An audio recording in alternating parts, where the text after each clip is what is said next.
Hello, hello, hello. Whether I'm audible?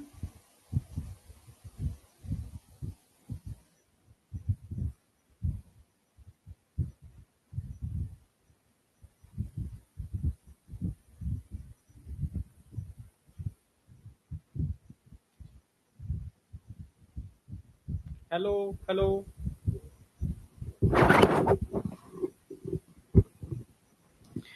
हाँ भाई, सुन पा रहे हो, देख पा रहे हो ना? सुन भी पा रहे हो, देख भी पा रहे हो। हाँ, good morning all of you. नहीं, sorry sorry, good afternoon all of you. Good afternoon, good afternoon, good afternoon. ठीक है। हाँ, गुड आफ्टरनून। ठीक है। तो नीट एडवांस बुक आ गई, बहुत बढ़िया बेटा, बधाई हो। ठीक है।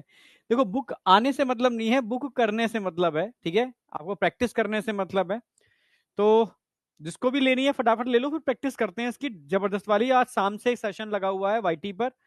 जिस किसी को भी रिवीजन करना हो, ठीक है, तो ऑलरेडी नीट एडवांस सीरीज हमने पहले स्टार्ट की थी, ठीक है, वही कंटिन्यू कर रहा हूं। तो ब्रीदिंग वाला पार्ट मैंने कर दिया था, आज बॉडी फ्लूइड एंड सर्कुलेशन करा रहा हूं, जिसमें हार्ट वाला पार्ट, ठीक है, विद प्रैक्टिस। यस, आज चालू कर देंगे। तो आज शाम को मिलते हैं वाईटी पर 8 बजे। क्लियर है बिल्कुल? हाँ बेटा। अभी आ जाओ बायोमोलिक्यूल। तो वो बच्चे जो अभी आज हो सकता है पहली क्लास कर रहे हो बायोमोलिक्यूल की, बता दूं बेटा, अभी एक लेक्चर निकला है, बहुत बेसिक बातें कराई हैं। ठीक है, शुरू में मैं कार्बोहाइड्रेट स्टार्ट करूंगा, स्टार्टिंग। ठीक है, क्लियर है? पहले कार्बोहाइड्रेट स्टार्ट करेंगे, फिर मैं जाकर के अमाइनो एसिड और प्रोटीन की बात करूंगा, ठीक है, लिपिड की बात करूंगा, ठीक है, फिर आगे जाकर के एंजाइम्स, और मैं कंटिन्यू करूंगा। क्लियर है बिल्कुल? अच्छा, अब साउंड बताओ, साउंड कैसी है? साउंड परफेक्ट है ना यार? साउंड बता दो यार।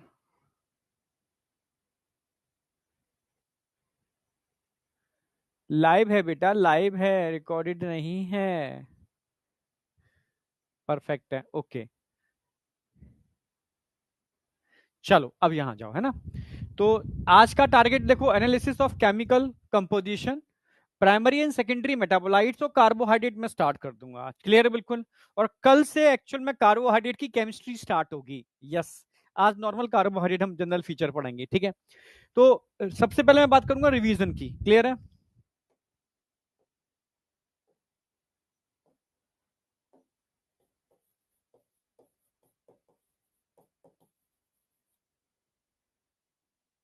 हम्म सबसे पहले मैं रिवीजन की बात करता हूं। ठीक है, लास्ट लेक्चर मैंने लगा दिया है, लास्ट लेक्चर मैंने लगा दिया है। सबसे पहले बेसिक बताया था मैंने, biomolecule, molecule which present in living organism is called biomolecule. ठीक है, molecule is present in all living cells organism is called biomolecule. ठीक है, एक डेफिनेशन और है, it is also called, it is a compound of carbon which produced या obtain from living cells, ठीक है, इज कॉल्ड बायोमोलिक्यूल। ठीक है, ये ऑर्गेनिक भी हो सकते हैं, इनऑर्गेनिक भी हो सकते हैं, क्योंकि लिविंग सेल्स के अंदर, ठीक है, दोनों टाइप के कंपोनेंट मिल सकते हैं। क्लियर है बिल्कुल? बस अंतर है, ऑर्गेनिक कंपोनेंट जितने भी होते हैं वो लिविंग सेल खुद सिंथेसाइज करती है, और इनऑर्गेनिक सब्सटेंस को वो बाहर से ऑब्टेन करती है। साइकिल प्रॉपर मैंने समझाई भी थी इसकी साइकिल। ठीक है भाई, जैसे मैंने बताया भाई, इवोल्यूशन हुआ, तो इवोल्यूशन जब चल रहा था तो पहले यूनिवर्स बना, फिर सारे गैलेक्सी बने, उसमें अपना सौरमंडल बना, अपनी अर्थ बनी, बताऊंगा पूरा इवोल्यूशन में डिटेल इसका। ठीक है, फिर अर्थ पर बायोमोलिक्यूल बने होंगे, ठीक है, और इन्हीं से तो लाइफ बनी होगी, यानी कहीं ना कहीं हम सब आपस में कनेक्टेड ही तो हैं। अर्थ, अर्थ से बायोमोलिक्यूल, लाइफ, अर्थ, बायोमोलिक्यूल, लाइफ। ठीक है, तो कहीं ना कहीं हम सब आपस में कनेक्टेड हैं, हमें काफी कुछ सिमिलरिटी है। यस, अर्थ क्रस्ट और लिविंग ऑर्गेनिज्म में सिमिलरिटी है, और मैं बोलता भी हूँ अक्सर कर, ठीक है, भाई जाना कहाँ है? ठीक है, जब जीवन समाप्त होगा तो दफना दिए जाओगे या जला दिए जाओगे, ठीक है, पंच तत्वों में इन्हीं में विलीन हो जाओगे। ठीक है, हाँ, तो एक्चुअल में साइकिल ऐसी ही चल रही है हर लिविंग ऑर्गेनिज्म की। तो मैंने साइकिल फॉर्म में भी तुम्हें दिखाया था, ये वाली बात साइकिल फॉर्म में भी दिखाया था। जैसे मानो एक प्लांट है, फोटोसिंथेसिस करके अपनी एनर्जी बना लेता है, उस एनर्जी को यूज करके ये C6H12O6 का फॉर्मेशन करता है, और उससे अपने सारी मेटाबॉलिक प्रोसेस चलाता है। ठीक है, क्लियर है? इनऑर्गेनिक सब्सटेंस वो नीचे से ले लेता है, रूट से, तो फाइनली अंदर क्या बन रहा है, उसके सारे के सारे ऑर्गेनिक कंपोनेंट का फॉर्मेशन हो रहा है। एटीपी कर क्या रही है? Formation of organic compound.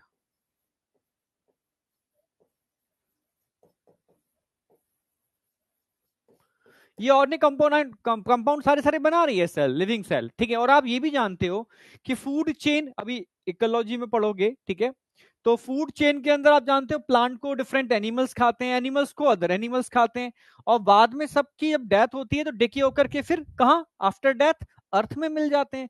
अर्थ से इनऑर्गेनिक सब्सटेंस फिर एब्जॉर्ब होकर प्लांट में जाते हैं।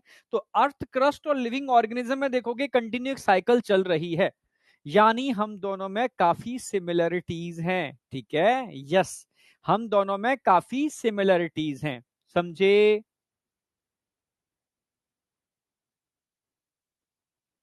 हाँ बेटा, बोन आग में जलती है, जल जाती है।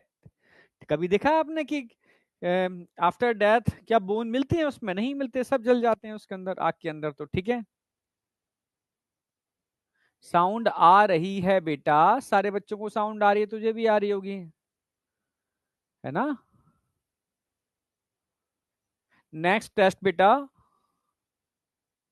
अब तो मेजर टेस्ट है माइनर टेस्ट है सर? टेस्ट का रिजल्ट मेजर एंड माइनर दोनों। मैं तो रिजल्ट कल ट्यूसडे को मिलेगा ना, रिजल्ट आज मुझे मिलेगा, कल मैं तुम्हें देके, कल तुम्हें दूंगा मैं।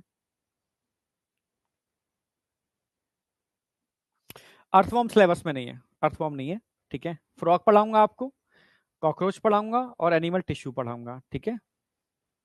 हाँ मेजर टेस्ट है, मतलब मेजर में दो चैप्टर आ रहे हैं मेरे, ठीक है। एक केमिकल कोऑर्डिनेशन और न्यूरल कंट्रोल एंड कोऑर्डिनेशन, ठीक है। केमिकल और न्यूरल दोनों मिला करके आ रहे हैं मेरे सिलेबस में मेजर टेस्ट के अंदर, ठीक है। उसके बाद जो माइनर होगा उसमें बायोमोलिक्यूल दूंगा। बायो देखो, माइनर के अंदर हमेशा करंट टॉपिक चलता है, ठीक है। मेजर के अंदर करंट और एक बैक, ये एक फिक्स बना लो, सोचो ही मत, पूछो ही मत। माइनर के अंदर करंट, मेजर के अंदर करंट और बैक, सिंपल। माइनर के अंदर करंट टॉपिक, जिससे कि टॉपिक पर कमांड हो जाए, मेजर करंट और एक स्टेप पीछे, जिससे रिवीजन करा लें आप, बहुत तरीके से लेके चल रहे हैं, ठीक है। पूरा ह्यूमन फिजियो टेस्ट अभी क्यूमुलेटिव टेस्ट होना है, जिसमें मेरा ही नहीं होना, सभी का होना है, ठीक है। सभी लोग लेने वाले हैं, ठीक है। इस संडे के बाद शायद मुझे लग रहा है होगा, सबका अपना एक एक यूनिट कंप्लीट हो जाए, ठीक है। तब मिलकर के एक क्यूमुलेटिव टेस्ट लेंगे, जिसके अंदर मेरा क्यूमुलेटिव टेस्ट का सिलेबस मैंने पहले से आउट कर दिया है। आपका कंप्लीट ह्यूमन फिजियो है, आप अच्छे से कर लो, और पैरेलल में रिवीजन भी करा रहा हूं वाईटी पर आज रात 8 बजे से, क्लियर है। चलो, तो समझ में आ गया भाई, हम और अर्थ क्रस्ट, लगता है कि अर्थ क्रस्ट डेड है, हम लिविंग हैं, हम अलग अलग होंगे ना, हमारे अंदर सिमिलरिटीज हैं। उसी को समझाने के लिए भाई एनसीईआरटी बोलती है, जैसे लिविंग ऑर्गेनिज्म की बात कर लूं, animal, plant, microbes etcetera, earth crust की बात कर रहा हूं जो नॉन लिविंग है, ठीक है। यहां देखोगे कार्बन, हाइड्रोजन, ऑक्सीजन एटसेट्रा यहां भी प्रेजेंट होते हैं, कार्बन, हाइड्रोजन और एक्सेट्रा यहां पर भी प्रेजेंट होते हैं भाई। फिर जब डीप एनालिसिस की ना, तो पता चला कि कार्बन और हाइड्रोजन मोस्ट अबिंडेंट हैं, लिविंग ऑर्गेनिज्म में सबसे ज्यादा मिलते हैं कार्बन और हाइड्रोजन, ठीक है, लिविंग ऑर्गेनिज्म में बहुत ज्यादा मिलते हैं कंपैरेटिव अर्थ क्रस्ट। यहाँ comparative earth, comparative living organism, carbon hydrogen कम होते हैं। जबकि सिलिका की अगर मैं बात करूं ना, तो लिविंग सेल्स के अंदर नेग्लिजिबल होता है, न के बराबर होता ही नहीं है, बहुत कम, ठीक है, जीरो मानो, ठीक है। यहाँ पर मोस्ट अबिंडेंट है, बहुत ज्यादा कंपैरेटिव लिविंग सेल। तो ये दो लाइनों पर क्वेश्चन बन सकता है, एनसीईआरटी की लाइनें आपको ध्यान रखनी है, ठीक है। एनसीईआरटी ने इसको कंपाइल भी किया है, पूरी टेबल की फॉर्म में दिखा दूं आपको, ये टेबल है, मैंने लास्ट लेक्चर में आपको टेबल कंपाइल करा दी थी। मैंने बताया था बेटा, हाइड्रोजन और कार्बन की बात करता हूं तो ध्यान से देखना कि यहां पर अर्थ क्रस्ट में 0.1, 0.03 बहुत कम है। लिविंग सेल्स में देखो 9.5 हाइड्रोजन है और 18.5 यहां पर ऑक्सीजन है, सॉरी कार्बन है, ठीक है। हाँ, ऑक्सीजन की देखोगे तो अर्थ क्रस्ट में भी काफी है, तो यहां भी काफी है, पर कंपैरिजन करोगे ना, तो यहां इसके कंपैरिजन में बहुत ज्यादा है। जबकि अगर मैं सिलिका की बात करूं तो 27.7, जबकि यहां नेग्लिजिबल है। समझ गए ना मेरी बात? तो इसलिए एनसीईआरटी ने इनकी कंपैरिजन की है। पर फिर भी अगर आप याद कर सकते हो तो रिड्यूसिंग ऑर्डर जरूर याद रख लेना। पुरानी एनसीईआरटी का डेटा अब चेंज हो गया, थोड़ा 9.5 है न्यू एनसीईआरटी में। Oxygen, carbon, hydrogen, nitrogen, calcium, silica, ठीक है, सल्फर, नाइट्रोजन, सॉरी सिलिका होगा, ठीक है, सिलिका होगा यहाँ, अच्छा सल्फर है, सिलिका हमने लिखा ही नहीं है क्या, सबसे कम, अच्छा। एनिमल की बात करते हैं तो एनिमल में तो सिलिका है ही नहीं, नेग्लिजिबल है, ठीक है। क्लियर है? तो OCH NCA SNMG, OCH NCA SNMG, ठीक है। तो आपको याद रहेगा ऑक्सीजन सबसे ज्यादा है, कार्बन, फिर हाइड्रोजन, फिर nitrogen, calcium, sulphur, sodium, then magnesium. इनका सीक्वेंस ये रहेगा। यहां तक कोई डाउट? अब इसके बाद हमने बात की थी analysis of chemical composition in living cell. तो लिविंग सेल में केमिकल कंपोजिशन की एनालिसिस लेनी है तो दो मेथड मैंने बताए थे। पहला मेथड, अगर आपको लिविंग सेल में ऑर्गेनिक ऑर्गेनिक कंपोनेंट को ढूंढना है तो फ्रैक्शन मेथड यूज करोगे। इनऑर्गेनिक कंपोनेंट को ढूंढना है तो डिस्ट्रक्शन मेथड यूज करोगे। तो एक मेथड तो मैंने आपको करा दिया था, फ्रैक्शन मेथड, और डिस्ट्रक्शन मेथड में आज करा रहा हूं। क्लियर है बिल्कुल?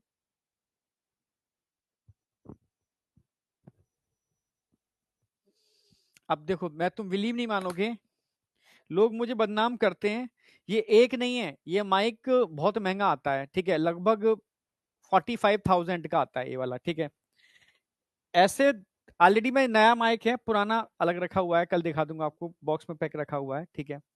माइक चेंज कर चुका हूं, लेकिन फिर भी ये आवाज तुम लिखते हो ना क्रैक हो रही है, तो यार चुभती है यार बहुत ज्यादा दिल में यार, इतना करने के बाद भी क्रैक हो रही है। फिर तो वो लाना पड़ेगा, कॉलर माइक होता है ना, वो लगा लेते हैं वो, बोयो का, सस्ता भी होता है, तो वही ले लेंगे अब। बताओ ले लें क्या वही?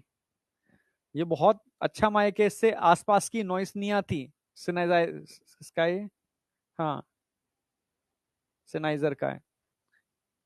ऑल क्लियर है, क्लियर साउंड है, फिर क्यों लिखते हो यार? क्योंकि मैं रिकॉर्डिंग भी करता हूं, उससे रिकॉर्डिंग तो साफ आती है, बिल्कुल क्लियर आती है। परफेक्ट है सर, ठीक है, बहुत सही। तभी मैं कहूँ यार, मैं माइक भी चेंज किया है, सब कुछ किया है।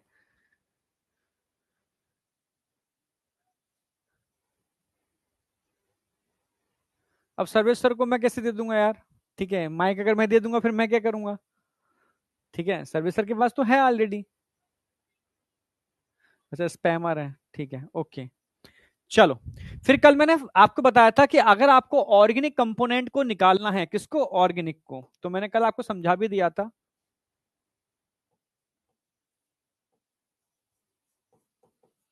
ऑर्गेनिक कंपोनेंट को ढूंढने के लिए आप कौन सा मेथड यूज करोगे? फ्रैक्शन मेथड, ये बहुत कॉमन मेथड है, स्कूल लेवल पर भी हम लैब में करा देते हैं, ठीक है। एक फ्रैक्शन, एक फनल आती है, और डिफरेंट टाइप के अल्कोहल आते हैं, ठीक है। यहाँ तो एनसीईआरटी ने तो एक ही दिया है, ट्राइक्लोरो एसिटिक एसिड यूज किया है।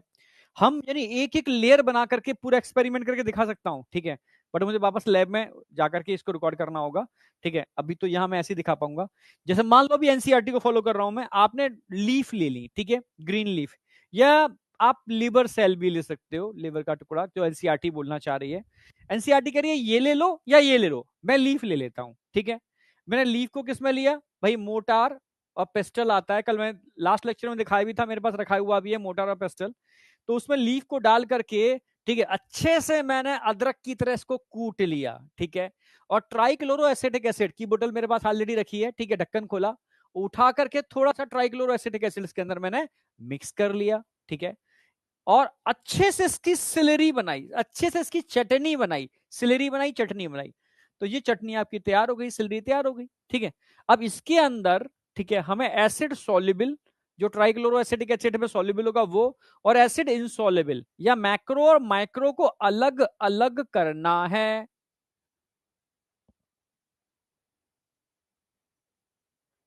ओके, टेलीग्राम पर पहुंच जाएगी, ठीक है, यस।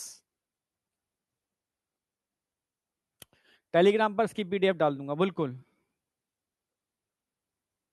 ठीक है।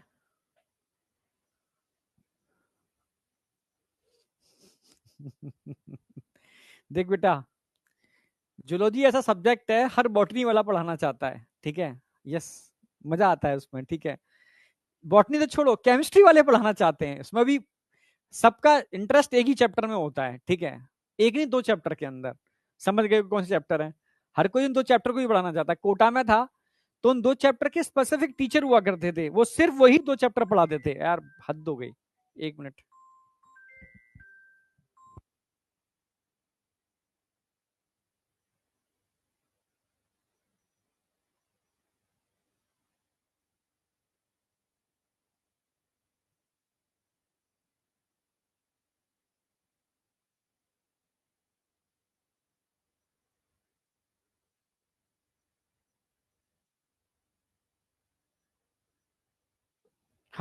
ठीक है।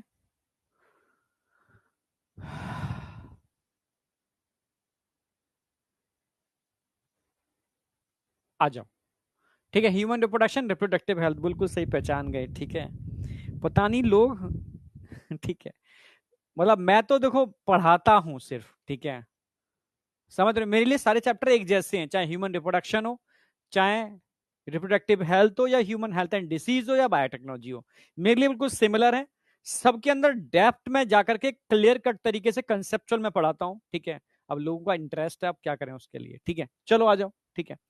अब बात करते हैं, हमने क्रशिंग की उठा करके यहाँ पर हमने सिलरी बना ली। अब सिलरी को हम फिल्टर करेंगे, सेम चटनी बना रखी है आपने, ठीक है। ये तो मैं रोज करता हूँ, रोज डिफरेंट डिफरेंट प्लांट के अलग अलग पार्ट लेकर के आता हूँ, ठीक है, सुबह के टाइम उसकी जूसर में डाल करके सिलरी बनाता हूँ, और प्रॉपर तरीके से फिल्ट्रेशन मेथड से उसको फिल्टर भी करता हूँ, ठीक है।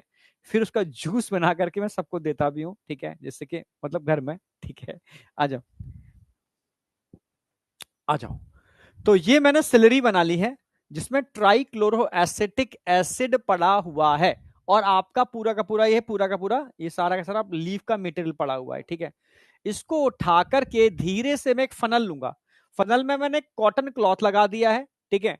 या कभी पनीर बनाया आपने? पनीर, पनीर बनाने के लिए दूध को फाड़ते हैं, ठीक है। उस फटे हुए दूध को एक कॉटन क्लॉथ, उसको बटर क्लॉथ भी बोल सकते हो, ठीक है, उसमें डाल करके इसको अंटे लगा करके एक वजन रख देते हैं, तो सारा पानी निकल जाता है, पनीर बन जाता है, ठीक है।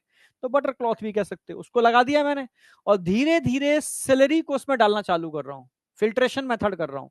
इसमें कुछ चीजें तो कहां चली जाएंगी? फिल्ट्रेट में। कुछ कहां रह जाएंगी? रिटेंटेट में। फिल्ट्रेट में गया होगा वो कौन होगा? फिल्ट्रेट में कौन गया होगा? एसिड सॉल्युबल माइक्रोमोलिक्यूल होंगे, या मैक्रो माइक्रोमोलिक्यूल होंगे, ठीक है। Except lipid, except lipid, lipid नीचे नहीं जाता, लिपिड यहां रह जाता है, जबकि लिपिड एक्चुअल में होता माइक्रो है, पर रहता मैक्रो की तरह है, इसलिए बेचारे को अलग कर दिया जाता है। खेल ही अलग है, यहां पर बताऊंगा अभी इसका, ठीक है। माइक्रो में क्या क्या आएंगे? Amino acid, simple sugar, nucleic acid, ions, minerals, ये सब यहां आपको मिलेंगे, एक्सेप्ट लिपिड। लिपिड को भी होना चाहिए, पर भैया, ठीक है, रहता मैक्रो की तरह है माइक्रो तो क्या हुआ? समझ रहे हो ना? समझ रहे हैं? मजदूर, पर रहता राजाओं की तरह है भाई, ठीक है। तो उसके लिए उसको अलग कर दिया गया, राजाओं वाली श्रेणी में डाल दिया गया, ठीक है। तो ये सारे माइक्रो, ठीक है, मॉलिक्यूल्स फिल्ट्रेट में पहुंच गए, एसिड सॉल्युबल पूल में पहुंच गए, ठीक है, एक्सेप्ट लिपिड, ठीक है। इसमें इनॉर्निक बायोमोलिक्यूल है, इनऑर्निक सब्सटेंस भी यहां आपको मिल जाएंगे फिल्ट्रेट में, ऊपर नहीं होंगे इनऑर्गेनिक, ठीक है, ऊपर सिर्फ ऑर्गेनिक होंगे। भाई रिटेंटेड एसिड इनसॉल्युबल है, मैक्रोमोलिक्यूल है, lipid present in the form of vesicles, lipid है माइक्रो, पर मिलता मैक्रो के अंदर है, क्योंकि वो अकेला नहीं रहता, वो मिलके रहता है। समझ रहे हो ना मेरी बात? यस, मिलके अपने आकार को बड़ा बनाता है, वेसाइकल्स की फॉर्म में होता है, इस वजह से वो यहां रह जाता है, नीचे नहीं आ पाता।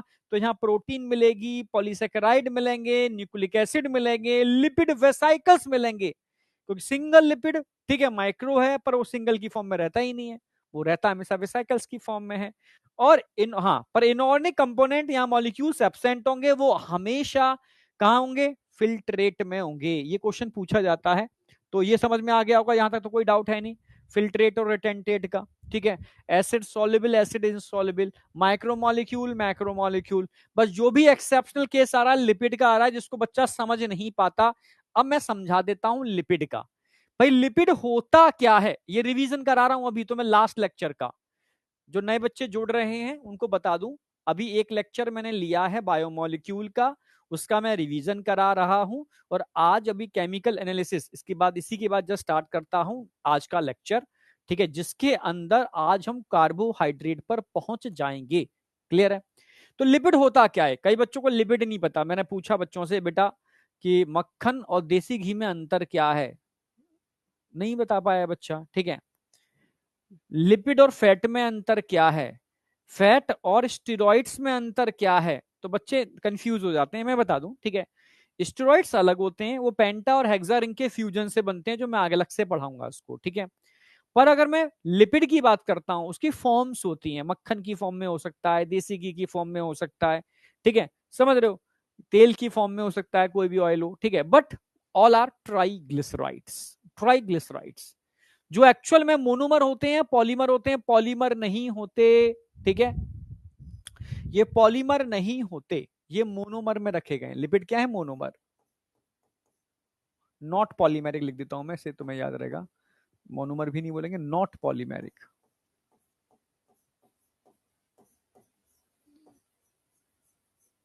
भाई पॉलीमेरिक कंपोनेंट कौन से होते हैं?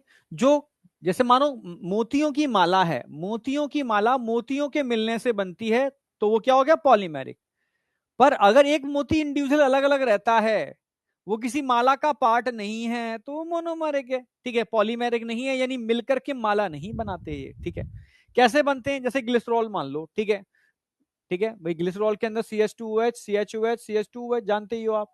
फैटी एसिड बहुत टाइप के होते हैं, पढ़ाऊंगा अभी मैं पूरा का पूरा इसका डिटेल इसका, ठीक है। तो उसमें मैंने एल्काइल ग्रुप जोड़ दिया, एल्काइल ग्रुप चेंज करते जाओगे, फैटी एसिड चेंज होता जाएगा। Yes, saturated, unsaturated, poly unsaturated पढ़ाऊंगा डिटेल में। सिर्फ एल्काइल ग्रुप के अंतर होने पर, और फंक्शनल ग्रुप तो ये लगेगा COOH, COOH, COOH।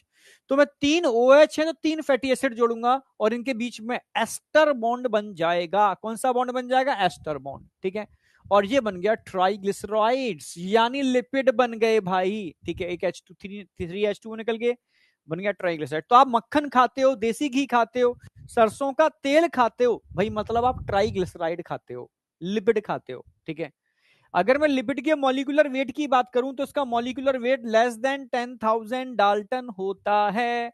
Yes, less than 10,000 Dalton, यानी कह सकते हो लेस देन 10,000 बोल गया, 1,000 डाल्टन, 10,000 नहीं लिखा, लेस देन 1,000 डाल्टन या लेस देन 800 डाल्टन भी बोल सकते हो, क्योंकि एनसीईआरटी की लैंग्वेज में यही है कि उन्होंने 800 ले लिया है, ठीक है, और 10,000 से ज्यादा दिखा रहे हैं मैक्रो को, ठीक है, एक ही बात है, ठीक है, मैं तो एनसीईआरटी की लाइन बोल दे रहा हूँ, ठीक है। तो molecular weight less then 10,000 Dalton होता है, इनको हम माइक्रोमोलिक्यूल बोलते हैं, but present in acid insoluble pool.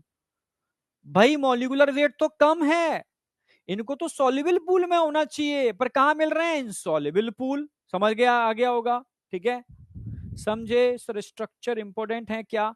जिसके स्ट्रक्चर इंपॉर्टेंट होंगे मैं करा दूंगा।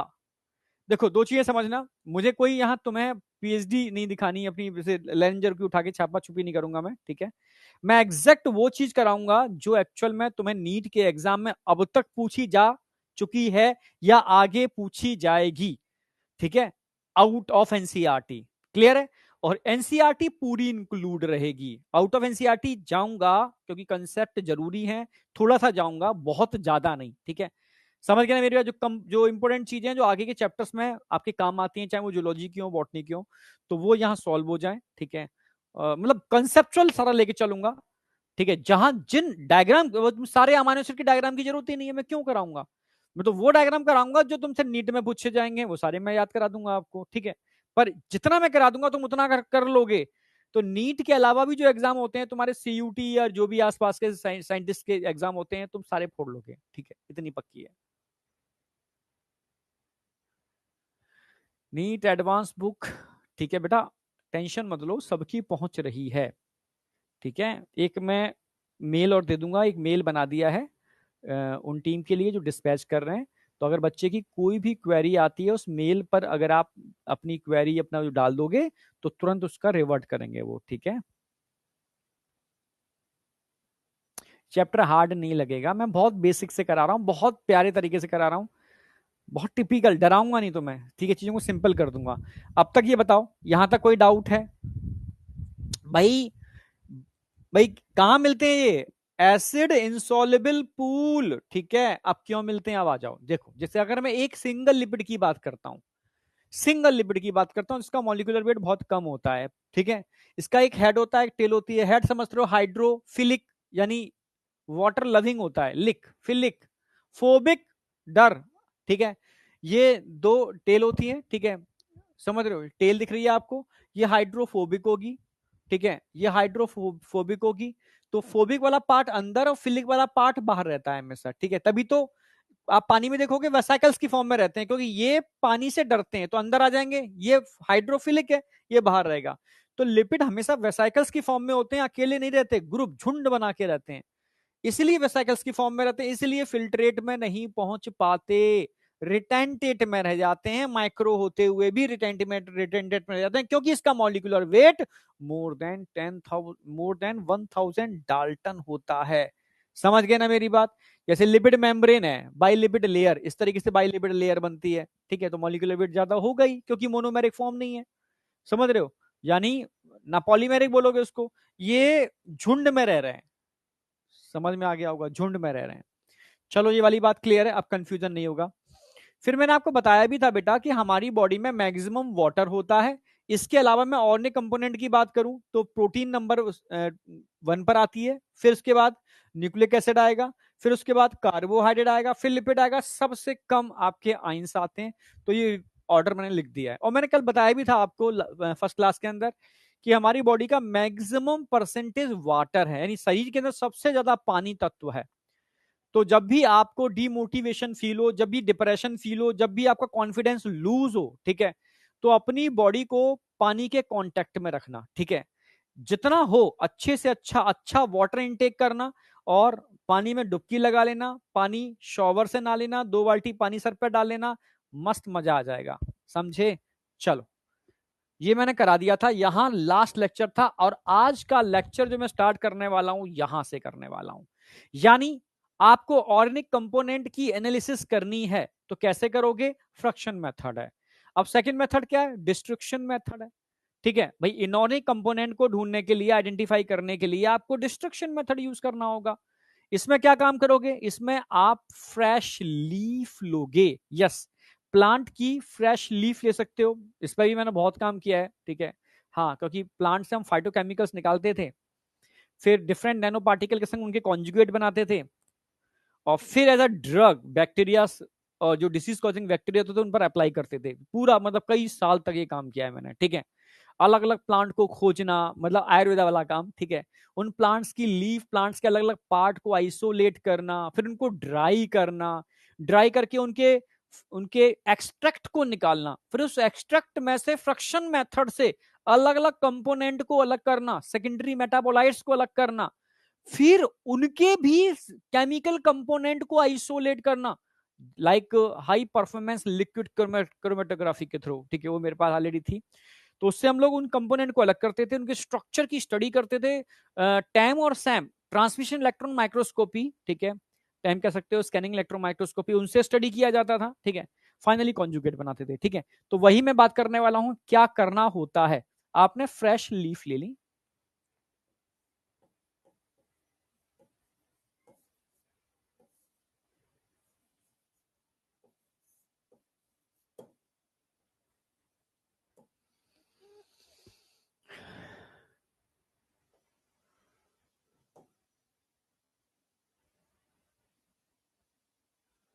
ग्रीन ही दिखाता हूं मैं।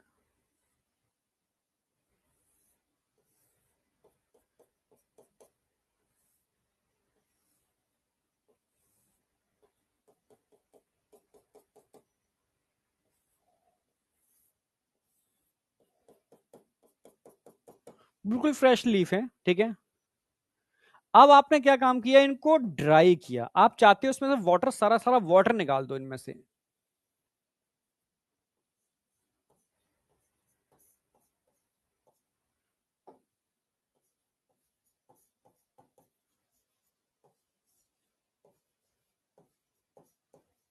भाई पानी निकालना चाहते हो तो आप क्या काम करोगे? उसको ड्राई करोगे। ड्राई, ड्राई के लिए हम ओवन यूज कर लेते हैं। यस, ओवन आते हैं, उसमें हम लीफ को लेके डाल देते हैं, ओवन में रख देते हैं, हीट होती है उसमें, तो ड्राई हो जाती है, सूख जाती है, वाटर सारा सारा निकल जाता है, ठीक है। समझे? चलो, आपने ड्राई कर दिया। ड्राई करने के बाद ये पूरी पूरी लीफ आपकी सूख चुकी है। लीफ आपकी एकदम ड्राई हो चुकी है, सूख चुकी है। येलो कलर दिखा दे रहा हूं मैं। ये लीफ आपकी एकदम सूख चुकी है, ड्राई हो चुकी है। सूख गई आपकी लीफ, एकदम ड्राई हो चुकी। क्या निकल गया? क्या निकल गया? वाटर, पानी निकल गया। अब क्या रह गया? क्योंकि इसमें सब चीजें होती हैं, ठीक है। अब क्या रह गया? यहां पर ऑर्गेनिक प्लस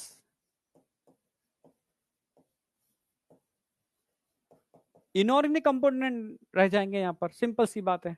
ठीक है, अब फाइनली क्या करना है भाई, इसमें से इनऑर्गेनिक आपको चाहिए तो ऑर्गेनिक को भी निकालना पड़ेगा। ठीक है, निकाल देते हैं ऑर्गेनिक को भी। तो अब अगला स्टेप क्या करने वाले हो आप, यहाँ पर कंबशन करोगे, इन लीफ को बिल्कुल जला दोगे। अभी तो ड्राई किए हैं आपने, अब जला दोगे, कंबशन।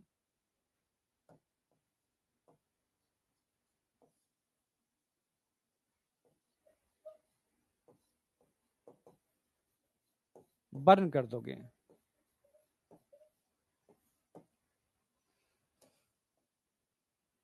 बर्न करने पे तो कुछ बचेगा ही नहीं भाई, जल गई है।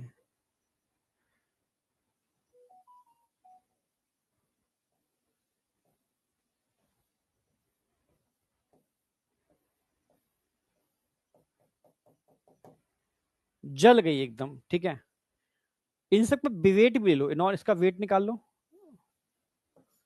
इसका वेट क्या होगा, इसका वेट क्या होगा, इससे मालूम पड़ गया कितना वेट रिड्यूस हुआ, उतना वाटर निकल गया। ठीक है, अब जलाने के बाद इसका वेट क्या होगा, यानी आप जलाओगे, कंबशन करोगे तो उसमें क्या निकल जाएगा, इसमें से। ठीक है, अगेन कार्बन निकल जाएगा, CO2 निकल जाएगी, प्लस H2 निकल चुका है पहले ही, ये भी निकल गया। आपने कंबशन किया तो सब निकल गया। ठीक है, अब फाइनली आपने इसको वेट कर लिया। अब ये क्या बन गई आगे जाकर के, इसको क्या बन जाएगा, ऐश। किस में कन्वर्ट हो जाएगी, इसको अब जला हुआ तो है ही, राख है एक तरीके से, ऐश। ठीक है, ऐश में क्या होगा भाई, ऐश में मेनली होगा क्या, इसमें इनऑर्गेनिक सब्सटेंस होंगे।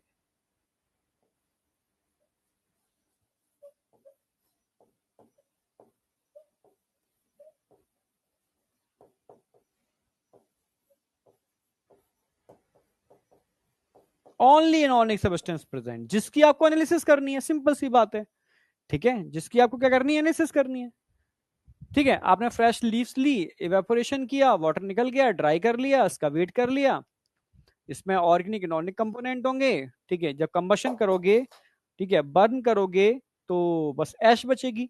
ठीक है, इसमें भी CO2 निकल जाएगा, से बचेगी क्या इसके अंदर, ऐश, इनऑर्गेनिक कंपोनेंट।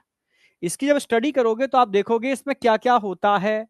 इनऑर्गेनिक कंपोनेंट के अंदर सोडियम है, पोटेशियम है, कैल्शियम है, मैग्नीशियम है, वाटर है और अलग कंपोनेंट है। क्लियर है बिल्कुल, तो ये लिस्ट आ गई। ठीक है, ये सारी सारी इनऑर्गेनिक सब्सटेंस हैं।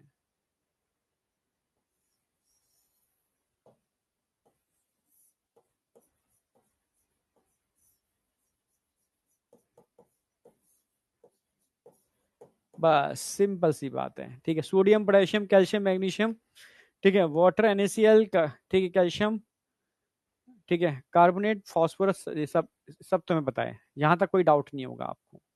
यानी आपने अब कंप्लीट एनालिसिस कर ली है, यहां तक कोई बात। अच्छा, बैक स्लाइड नोट कर लो, उसको नोट कर लो, कोई दिक्कत नहीं है। बैक स्लाइड,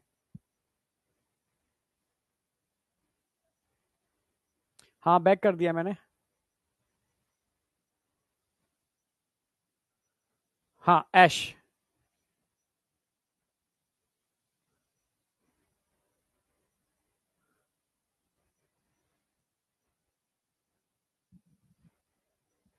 देखो, फैट इजीली डाइजेस्टेबल नहीं होता बेटा, जो पूछ रही है इसलिए उसको बता रहा हूं मैं। ठीक है,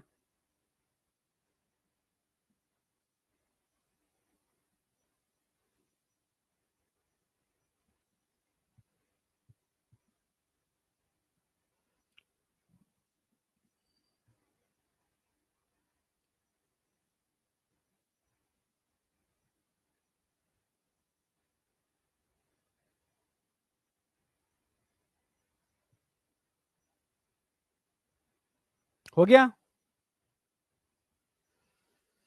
चलो यहां तक क्लियर है आपको, इसको कुछ लिखना नहीं है, तो एनसीईआरटी में दे ही रखा है। अब आ जाओ primary and secondary metabolites, very very very important. Primary and secondary metabolites की एक टेबल दे रखी है। हाँ, फ्रेश वेट निकाल लो, बिल्कुल फ्रेश लीफ का वेट ले लो, फिर ड्राई लीफ का वेट ले लो, फिर उसका ऐश का वेट ले लो। जितना वेट रिड्यूस होता जा रहा है उससे ये मालूम पड़ जाता है कि यार कितना वाटर था, कितना ऑर्गेनिक कंपोनेंट थे और कितना इनऑर्गेनिक कंपोनेंट थे। तो वेट से आपको ये मालूम पड़ जाता है, तो हम वेट भी असली वेट लिया जाता है।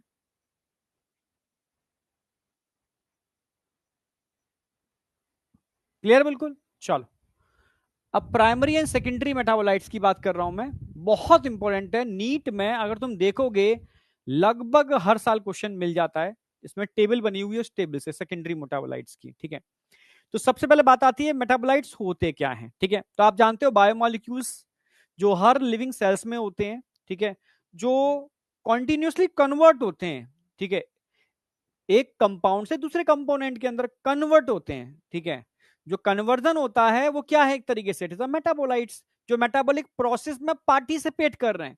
ठीक है, वो मेटाबोलाइट्स हैं, सिंपल सी बात है। समझ रहे हो? हाँ। और कुछ ऐसे मेटाबोलाइट्स होते हैं जो पार्टिसिपेट नहीं करते, वो like a by product of any reaction, जो रिएक्शन चल रही है ना उनके अंदर, उनका बाई प्रोडक्ट है, जिनको हम सेकेंडरी मेटाबोलाइट्स बोलते हैं। यस। हाँ, पोकेमोन देखा है मैंने, बता। अंश कुमार, कुछ खास बात है उसमें क्या? अच्छा, प्रीवियस स्लाइड, अरे यार ये लो प्रीवियस स्लाइड। कुछ है नहीं बेटा, थोड़ा दिमाग लगा के बनाओ ना। फ्रेश लीफ लिया आपने, वेट कर लिया उसको, इवेपोरेशन कर दिया, ड्राई करने से इवेपोरेशन ऑफ वाटर हो गया। ठीक है, अब ऑर्गेनिक इनऑर्गेनिक बच्चे वाटर निकल गया, फिर आपने कंबशन कर दिया, जला दिया उसको, बर्न कर दिया। ठीक है, फिर वेट ले लिया, इससे मालूम पड़ गया कितना H2O CO2 निकल गया। ठीक है, फाइनली बचा क्या, एश। ओनली इनऑर्गेनिक सब्सटेंस प्रेजेंट होंगे जिसकी हमें एनालिसिस करनी है। तो मालूम क्या पड़ा हमें, ये सब इनऑर्गेनिक कंपोनेंट यहां देखने को मिलते हैं, सिंपल सी बात है। ठीक है, अब बताओ।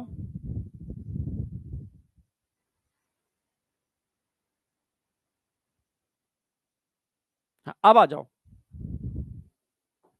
अब आ जाओ। ठीक है,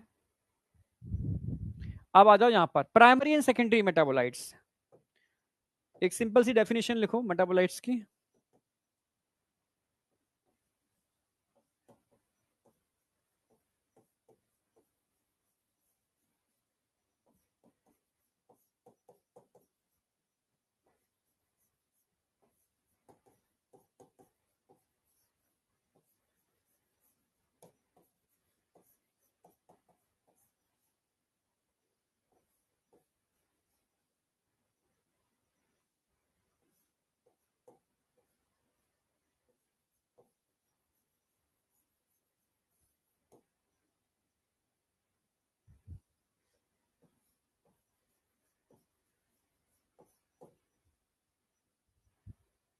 एक बात ध्यान रखना, जो शाम को मैं रिवीजन करा रहा हूं, ठीक है, उस रिवीजन के अंदर मैं टोटली मतलब समझो कि एनसीईआरटी की लाइन को फ्लो डायग्राम में कन्वर्ट कर दूंगा। ठीक है, तो तुम्हारे शॉर्ट नोट्स एक तरीके से वहां मिल जाएंगे, और उसकी पीडीएफ भी मैं टेलीग्राम पे डाल दूंगा। हाँ, संकल्प बाय एमडी सर, उसी वाले ग्रुप पर डाल दूंगा। ठीक है, हाँ, संकल्प बाय एमडी सर, तो उस पर मैं डालता जा रहा हूँ। हाँ, तो उसको नाम चेंज किया नहीं मैंने अभी। ठीक है, हाँ,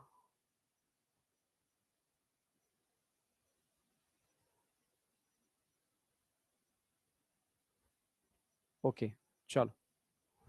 ठीक है, तो biomolecules present in all living cells which continuously convert. ठीक है,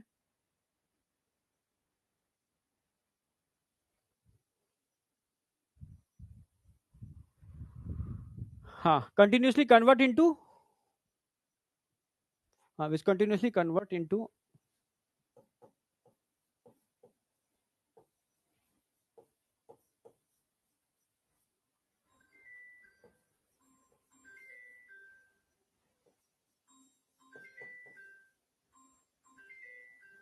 कौन है?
Okay okay okay okay okay okay, ठीक है।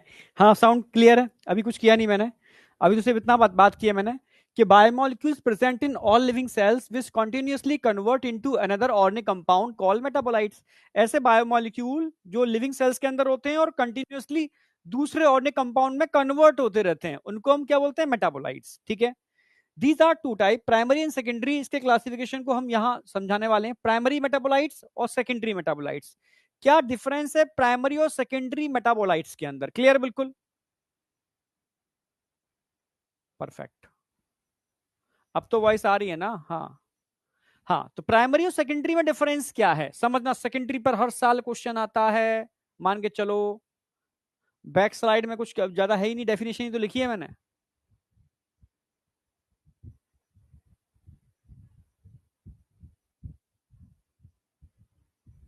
हो गया? नेक्स्ट। अब आ जाओ भाई, प्राइमरी मेटाबोलाइट्स कौन से हैं?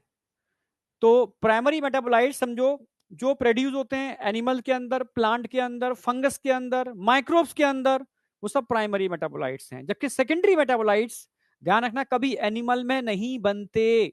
हाँ, प्लांट में बनेंगे, ठीक है, आप कह सकते हो फंगस में बन जाएंगी, ठीक है, आप माइक्रोब्स में कह सकते हो, पर एनिमल में सेकेंडरी मेटाबोलाइट्स नहीं बनते। क्या कहना चाह रहे हो?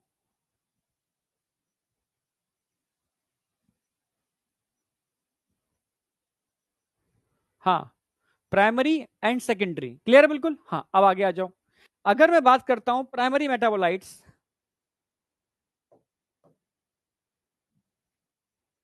भाई अभी होता है, भाई ध्यान रखना है, ठीक है, कहां बनेंगे?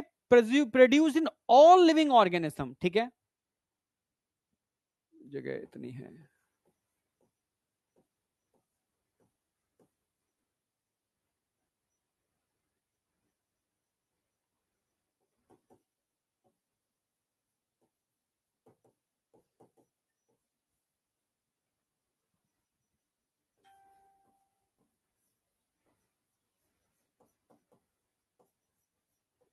जैसे एनिमल में बनेंगे, जैसे प्लांट में भी बनेंगे, जैसे फंगस में भी बन सकते हैं, बैक्टीरिया में भी बनेंगे। जबकि secondary metabolites produce in only,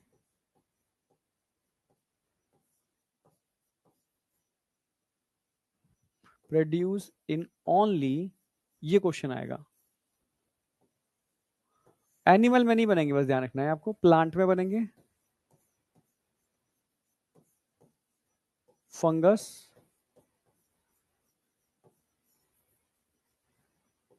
bacteria.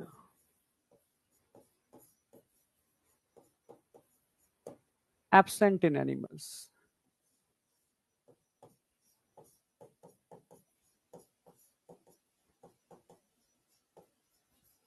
Animals तो इनको यूज करते हैं, यहां तो कोई doubt?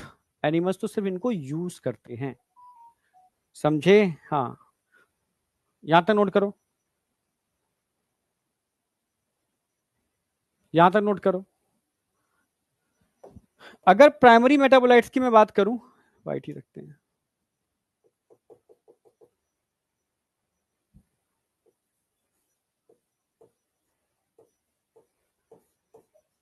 Involve in metabolic reaction,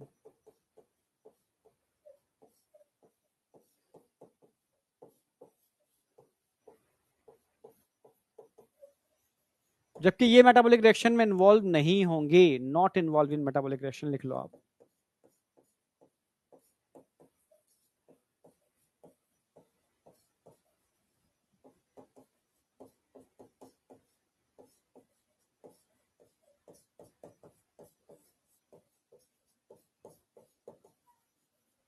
कभी भी मेटाबॉलिक रिएक्शन में इन्वॉल्व नहीं होते, ठीक है।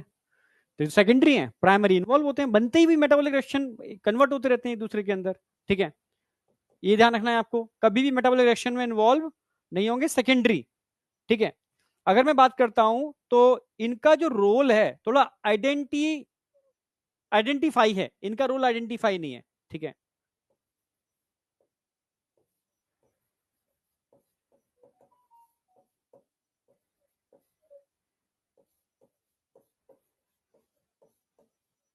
जैसे role in growth, development,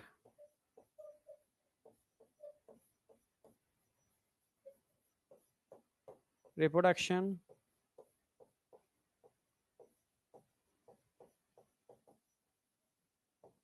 etcetera. जबकि यहां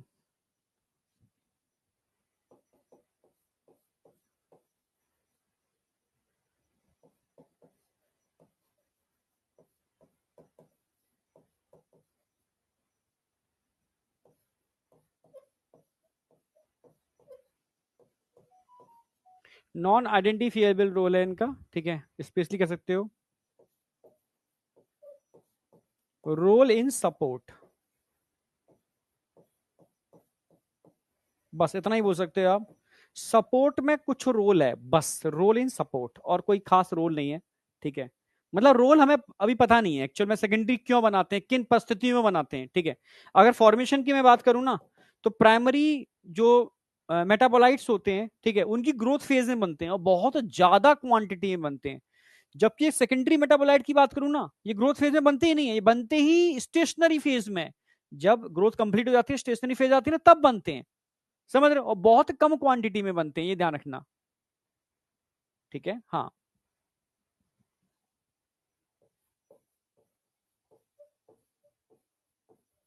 प्रोड्यूस इन लार्ज क्वांटिटी,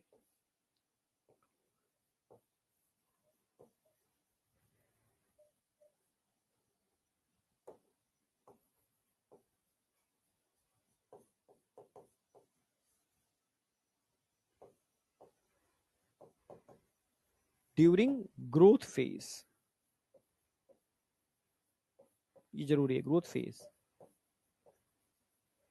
जबकि सेकेंडरी मेटाबोलाइट्स बताया था मैंने,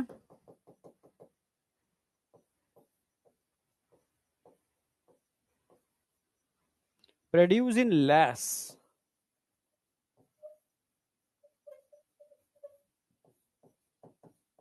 क्वांटिटी,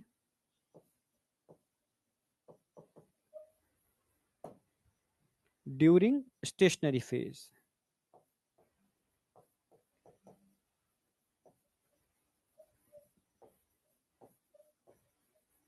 ये तो आप जानते हो, सबसे पहले जब ग्रोथ होती है तो लैग फेज आती है, फिर लॉग फेज आती है, फिर स्टेशनरी फेज आती है, ठीक है। तो ये ग्रोथ फेज में सबसे ज्यादा बनते हैं और ये स्टेशनरी फेज में सबसे ज्यादा बनते हैं, ठीक है। मतलब कंपेरेटिव बहुत कम बनते हैं, पर बनते स्टेशनरी फेज में, लेस क्वांटिटी बनते हैं, स्टेशनरी फेज में बनते हैं। ये पॉइंट समझ में आया नहीं आया, ये बताओ पहले, यहां तक कोई डाउट? नहीं, प्लांट की बेटा ग्रोथ एक तो जब तेजी से बढ़ता है उस समय होती है, ठीक है। हाँ बेटा, है ना, एक तो ग्रोथ स्टार्टिंग में होती है, और एक एक बार जब कंप्लीट डेवलप हो जाता है तो उसकी ग्रोथ बहुत स्लो हो जाती है, समझे? यहां तक कोई डाउट?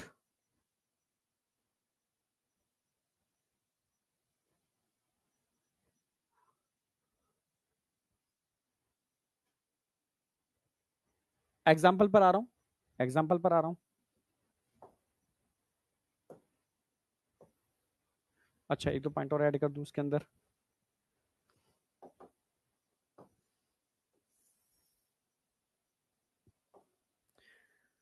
अगर मैं सेकेंडरी मेटाबोलाइट्स की बात करता हूं तो ध्यान रखना है आपको, सेकेंडरी मेटाबोलाइट जो होते हैं ये ह्यूमन यूज, मतलब ह्यूमन के यूज के लिए होते हैं। मैं कह सकते हो सेकेंडरी मेटाबोलाइट्स जब प्लांट बनाता है ना, तो ऐसे या समझो कि वो किसी रिएक्शन के बाई प्रोडक्ट होते हैं, ठीक है। मतलब बनाता नहीं है, वो कोई रिएक्शन करता है, उसका बाई प्रोडक्ट बन जाता है, ठीक है। तो कह सकते हो secondary metabolites are by product of reaction.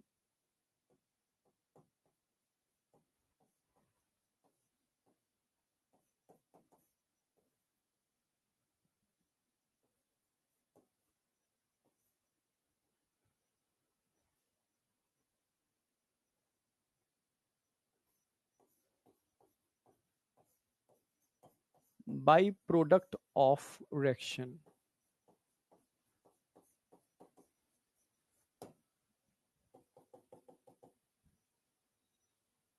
इनका ह्यूमन ह्यूमन यूज होता है, ठीक है।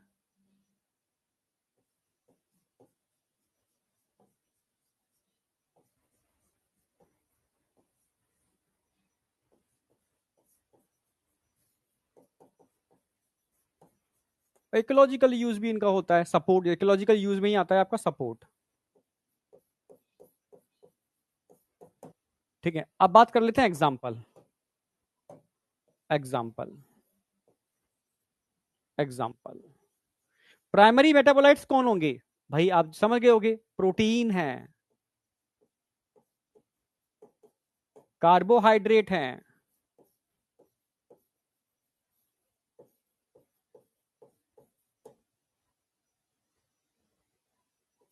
न्यूक्लिक एसिड है,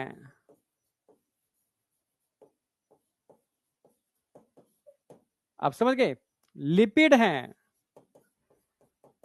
ये सब क्या है, प्राइमरी मेटाबोलाइट जो आप पढ़ते आए हो। Yes, glucose, amino acid, polysaccharide, समझ रहे हो ना मेरी बात, सब सब प्राइमरी हैं, ठीक है। कार्बोहाइड्रेट की बात करेंगे, ग्लूकोज, ठीक है, अमाइनो एसिड एटसेट्रा, ये सब जो यूज हो रहे हैं सब प्राइमरी मेटाबोलाइट्स हैं।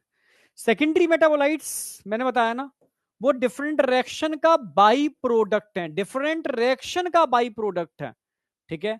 और इकोलॉजिकल यूज सपोर्ट है इनका, जैसे जिस पर क्वेश्चन आता है ये है, वेरी वेरी वेरी इंपॉर्टेंट, क्योंकि नीट में यहां से क्वेश्चन आता है। क्लियर है बिल्कुल। जैसे आप समझना, मैं पिगमेंट्स की बात कर रहा हूं, पिगमेंट समझते हो, अभी बॉटनी में पढ़े होगे पिगमेंट्स, ठीक है, कलरिंग एजेंट होते हैं, ठीक है। यस, पिगमेंट्स, क्लोरोफिल,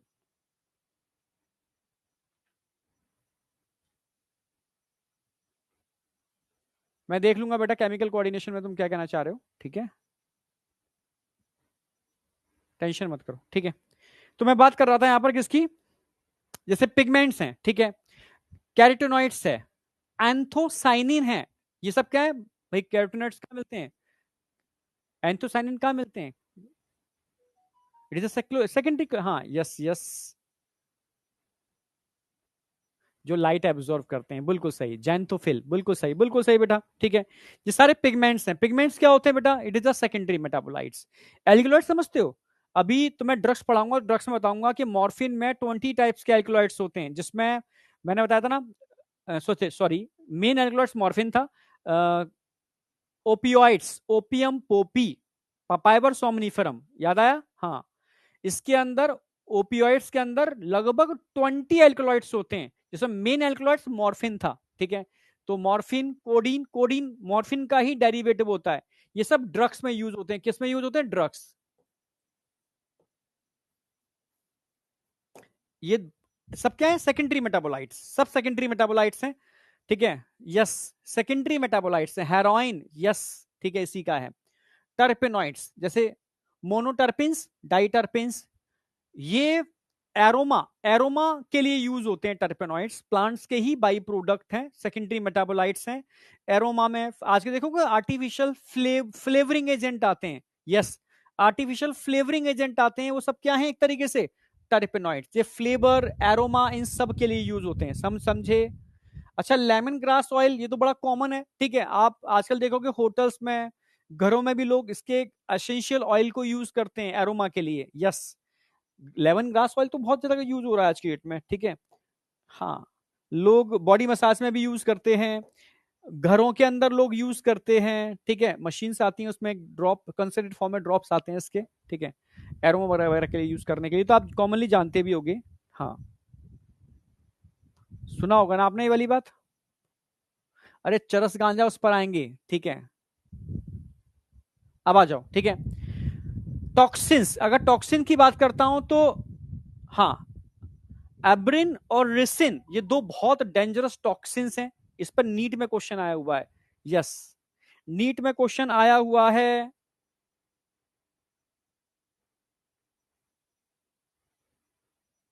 हाँ, पॉइजन होते हैं, ये पॉइजन होते हैं, नीट में क्वेश्चन आया हुआ है, ठीक है। ये तो एरोमा में यूज होते हैं सारे के सारे, समझ ही गए होंगे, ये भी टर्पेनॉइड्स भी।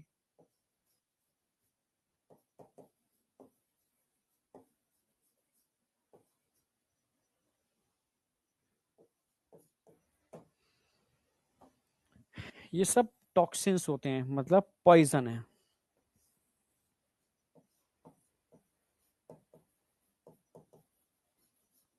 सेल साइकिल इनहिबिटर भी कह सकते हो, ठीक है, इनहिबिटर्स हैं।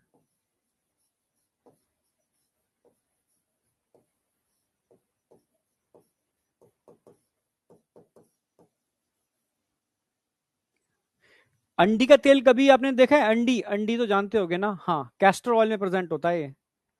Castor oil, present in castor oil.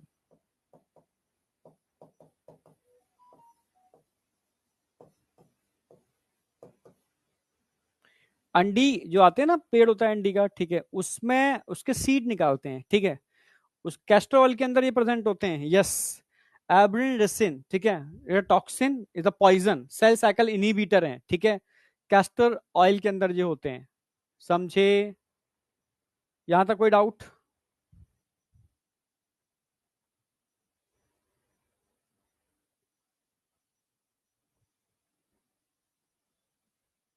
यहां तक कोई डाउट?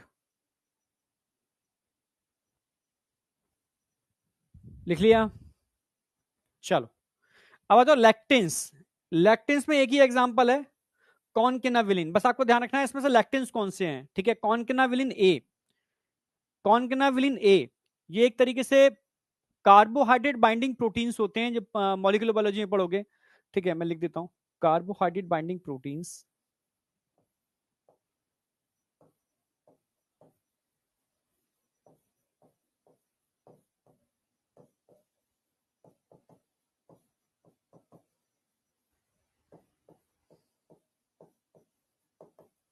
ठीक है, इट इज सेकेंडरी मेटाबोलाइट्स। अच्छा, ये तो आपने सुना ही होगा ना, विनब्लास्टिन, विनक्रिस्टिन, कुर्कुमिन। ये तो विनब्लास्टिन, विनक्रिस्टिन तो आप समझ रहे हो कि एंटी कैंसरस ड्रग हैं ये तो, ठीक है। Vinblastine, vincristine, it is a anti cancerous drug. ये तो हम पढ़ाते भी हैं आपको वहां पर कैंसर वाले चैप्टर के अंदर।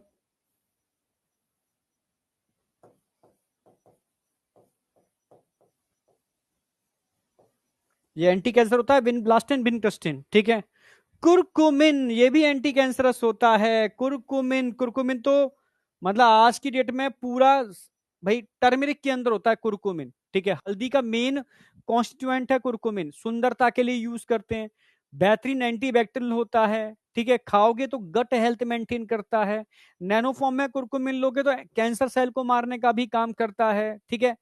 आप देखोगे हल्दी के तो बहुत सारे यूज हैं। हल्दी में मेनली क्या आप करते हो? कुरकुमिन यूज करते हो, ठीक है।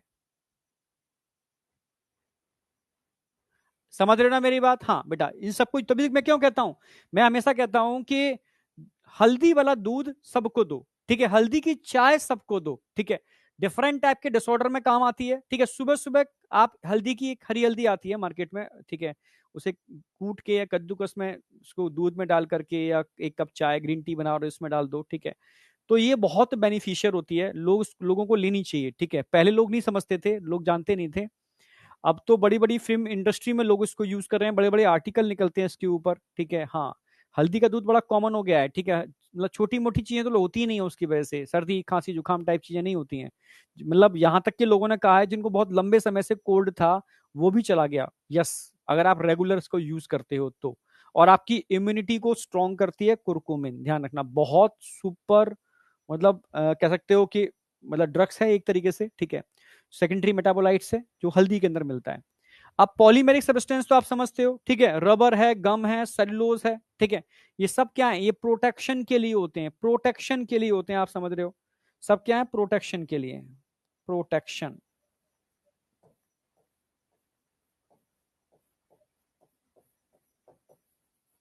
कहीं ना कहीं सुरक्षा प्रदान करते हैं, ठीक है, प्रोटेक्शन के लिए होते हैं। तो मैंने कहा भी था कि सेकेंडरी मेटाबोलाइट्स का एक्चुअल में फंक्शन नहीं पता, बट ह्यूमन हम अपने काम में यूज कर लेते हैं। और सपोर्ट में तो हेल्प करती है, प्लांट की सपोर्ट में हेल्प करते हैं, ठीक है। ह्यूमन यूज कर लेता है अपने मतलब के लिए, प्लांट की प्रोटेक्शन सपोर्ट वगैरह, ठीक है, सपोर्ट लिख देता हूं मैं, प्रोटेक्शन से सपोर्ट, ठीक है।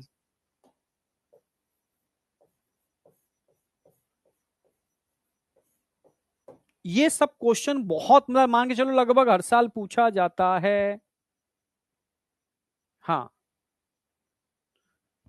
यहां तक कोई डाउट है? आप मुझे बताओ। ये मैं कल पूछूंगा, ये मान के चलो, या कुछ क्वेश्चन कराऊंगा आज इसके ऊपर। ये तुम भूलोगे। पिगमेंट, कैरोटीनॉइड्स आपको याद रहेगा, ठीक है। एंथोसाइनिन आपको याद रहेगा। एल्कलॉइड्स, मॉर्फिन, कोडीन, हेरोइन आपको याद रहेगा, क्योंकि मैं पूरा चैप्टर ही है।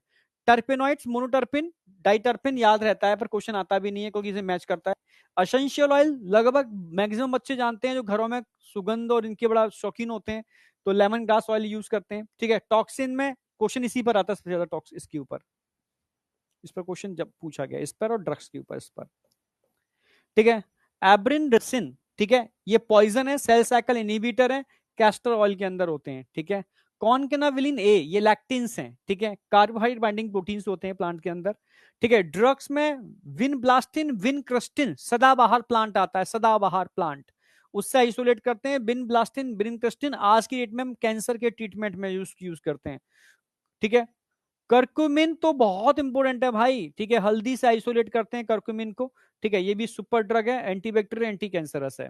पॉलीमेरिक सब्सटेंस का मतलब है जो बहुत सारी मोनोमेरिक यूनिट के मिलने से बनते हैं, पॉलीमेरिक हैं। वो आप जानते हो, रबर है, गम है, सेलुलोज है। अगर सेलुलोज की बात करूं तो ये आप प्लांट के केस में सपोर्ट प्रोवाइड कराता है, इकोलॉजिकल सपोर्ट। समझ में आया नहीं आया? यहां तक कोई डाउट? लैंटिन नहीं है यहां पर, लैक्टिन है बेटा, लैक्टिन।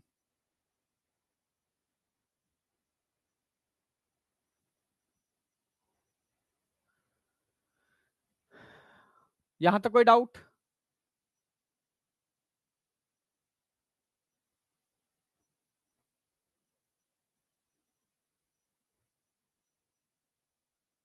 यहां तक कोई डाउट?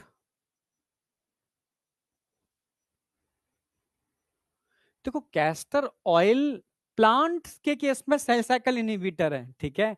यस, टॉक्सिन तो है ही, प्लांट के लिए टॉक्सिन है, पर मैंने कहा ह्यूमन यूज, पर ह्यूमन जानता है इन चीजों को हम कहां कहां यूज कर सकते हैं अपने लिए, ठीक है। वो ह्यूमन में यूज करते हो, वो टॉक्सिक नहीं है, प्लांट के लिए टॉक्सिक है ये, ठीक है। मतलब कहीं ना कहीं टॉक्सिक इफेक्ट तो उसके होते ही हैं, पर हम लोग टॉक्सिक चीजों को भी तो अपने बेनिफिशियर के लिए यूज कर लेते हैं, समझे? चलो ठीक है।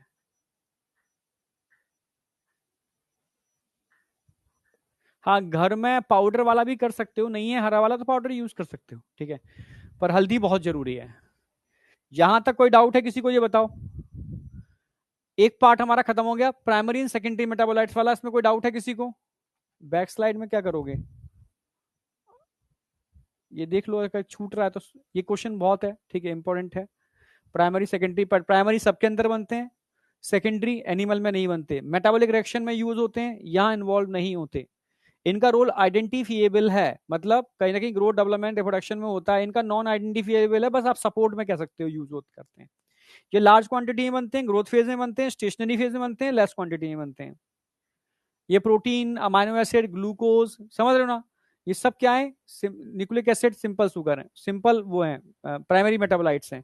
सेकेंडरी मेटाबोलाइट्स ध्यान रखना है आपको, बाई प्रोडक्ट हैं, डिफरेंट रिएक्शन के बाई प्रोडक्ट, समझ रहे? ह्यूमन यूज और इकोलॉजिकल यूज में होते हैं। एग्जाम्पल पर क्वेश्चन आएगा हमेशा, जो हर साल आता है, ठीक है, इसको आपको याद रखना है, और मैं कल पूछूंगा भी, ठीक है, कल मैं पूछूंगा। अच्छा, क्वेश्चन लगा लें इसके, चलो क्वेश्चन लगा लेते हैं इसके।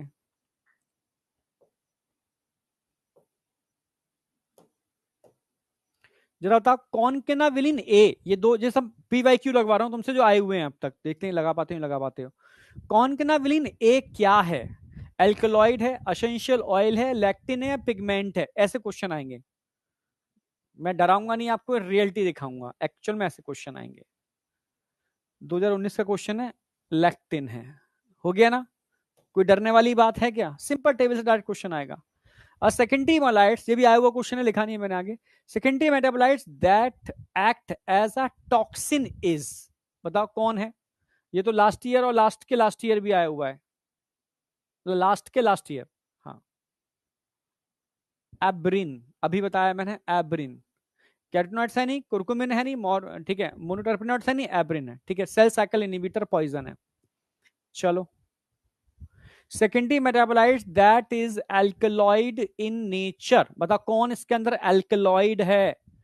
दो ही एल्कलॉइड मैंने कराए, और ड्रग्स के अंदर तो मैंने आपको कई एल्कलॉइड लिखा है, ठीक है। तो एल्कलॉइड आप जानते हो क्या होगा? कोडीन होगा, कोडीन होगा, मॉर्फिन, कोडीन एल्कलॉइड्स है, गम अर्बिन एबरिन तो है नहीं, ठीक है, एंथोसाइनिन है नहीं, पिगमेंट्स है, गम पॉलीमेरिक सब्सटेंस हो गया, एबरिन, ठीक है, ये ड्रग्स में लिखा है मैंने टॉक्सिन्स है। आइडेंटिफाई द इनकरेक्ट पेयर, अब बताओ इनकरेक्ट पेयर कौन सा होगा, तुम बताओ, ड्रग्स, एल्कलॉइड्स, टॉक्सिन्स, लैक्टिन्स, कौन सा इनकरेक्ट नजर आ रहा है आपको? फर्स्ट, एब्सोल्युटली राइट, ये तो ठीक है, एल्कलॉइड्स ठीक है, कोडीन, मॉर्फिन, टॉक्सिन्स भी ठीक है, एब्रिन, लैक्टिन्स भी ठीक है, कॉन्कनावलिन, पर ये ठीक नहीं है। ड्रग्स में रिसिन नहीं आता, ये तो टॉक्सिन में आता है रिसिन। ड्रग्स में मॉर्फिन, कोडीन आते हैं। यस, अच्छा, ड्रग्स ड्रग्स में मॉर्फिन, कोडीन, ड्रग्स में, ठीक है, yes, curcumin, curcumin ricin toxins है, हाँ, कुरकुमिन ड्रग्स में आते हैं, और विनब्लास्टिन, विनक्रस्टिन दोनों आते हैं, ठीक है, ड्रग्स में तो फर्स्ट ऑप्शन आ जाएगा इसके केस में।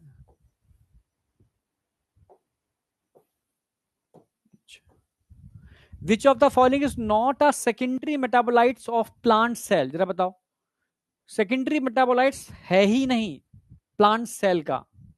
Rubber, chlorophyll, essential oils, tannins,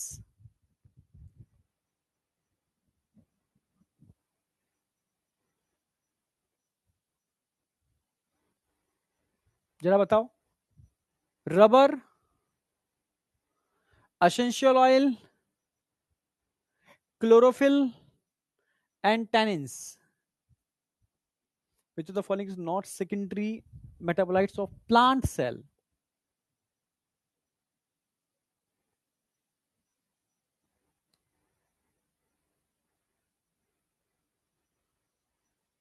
aroma मतलब सुगंध होता है बेटा, एरोमा सुगंध, कितने कितना अच्छा एरोमा है इसका।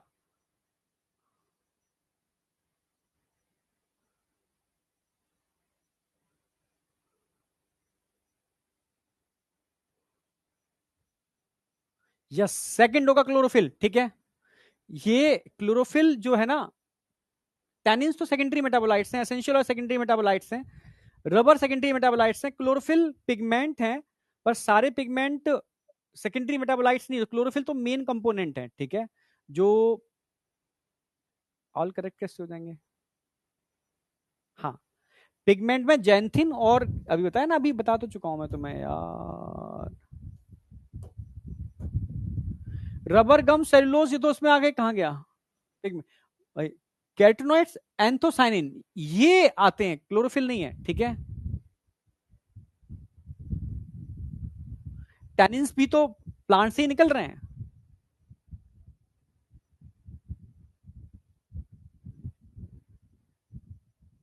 चलो अब आ जाओ वापस,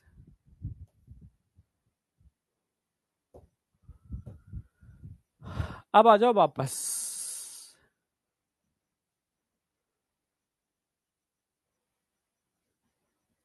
करें स्टार्ट। देखो सेकेंडरी मेटाबोलाइट्स कुछ ही एग्जांपल दिए हैं यहाँ पर, एनसीईआरटी ने बहुत सारे एग्जांपल नहीं दिए, ठीक है, हाँ, बहुत सारे एग्जांपल नहीं दिए। अब आ जाओ, classification of biomolecule. Yes, biomolecule two type के होंगे, ठीक है, बायो माइक्रोमोलिक्यूल, बायो मैक्रोमोलिक्यूल। अब आ जाओ, सिंपल तरीके से लेके चल रहा हूं मैं एनसीईआरटी के साथ, इसके बाद एनसीईआरटी करा दूंगा, फिर कार्बोहाइड्रेट स्टार्ट कर देंगे। Bio macromolecule, bio micromolecule,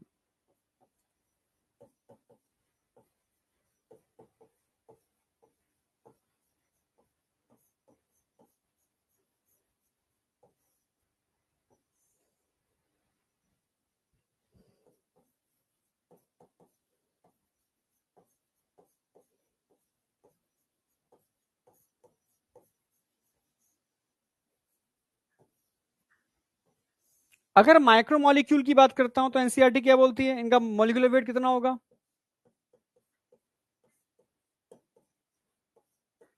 less than, या ऐसे भी कह सकते हो, जो एनसीईआरटी लैंग्वेज लिख देता हूं मैं, 18 से लेकर के 800 डाल्टन। 18 से 800 डाल्टन तक का मॉलिक्यूलर वेट होता है माइक्रो मॉलिक्यूल का। माइक्रो माइक्रो इधर बात करूंगा मैक्रो, बड़े साइज, लार्ज। इनका मॉलिक्यूलर वेट एनसीईआरटी के लिखती है, बात एक ही है, molecular weight more than 1000 Dalton.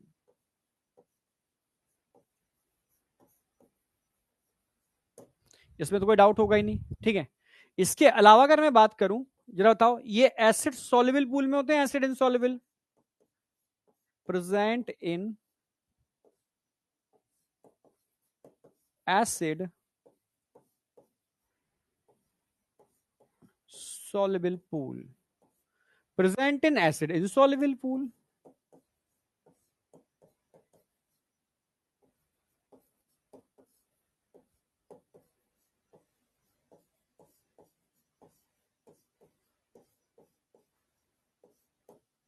Accept, यहां एक्सेप्ट क्या लिखोगे? एक्सेप्ट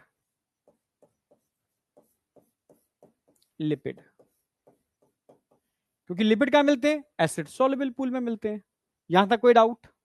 हाँ, लिपिड कहां मिलते हैं जरा बताओ? एसिड सॉल्युबल पूल में। अगर मैं इनकी बात करता हूं, ये सारे सारे मोनोमेरिक सब्सटेंस हैं।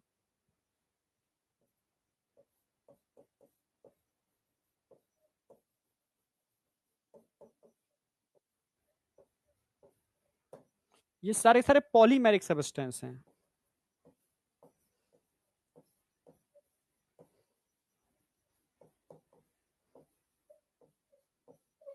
पॉलीमेरिक सब्सटेंस हैं।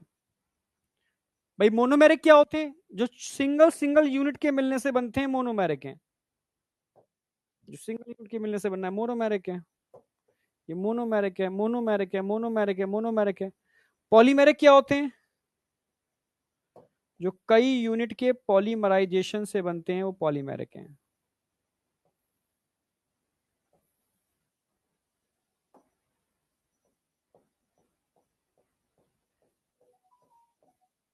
ये पॉलीमेरिक हो गई। कई यानी मोतियों की माला, ये सिंगल मोती हो गया, ये मोतियों की माला हो गई। अच्छा, अगर मैं बात करूं बेटा, एग्जांपल बताओ मोनोमेरिक सब्सटेंस के।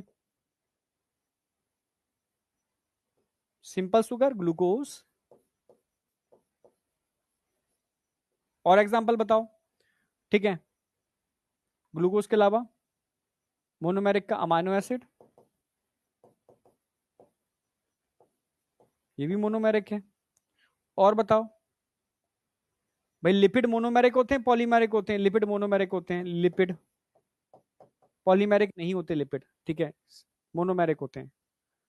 और बताओ, लिपिड मोनोमेरिक होते हैं, पॉलीमेरिक होते हैं? मोनोमेरिक, ठीक है।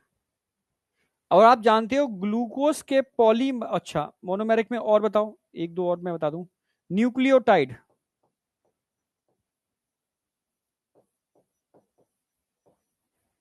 और ये आप जानते हो, इन्हीं के पॉलीमराइजेशन से क्या क्या चीजें बन जाती हैं? भाई ग्लूकोज के पॉलीमराइजेशन से पॉलीसेक्राइड बन जाएगा, पॉली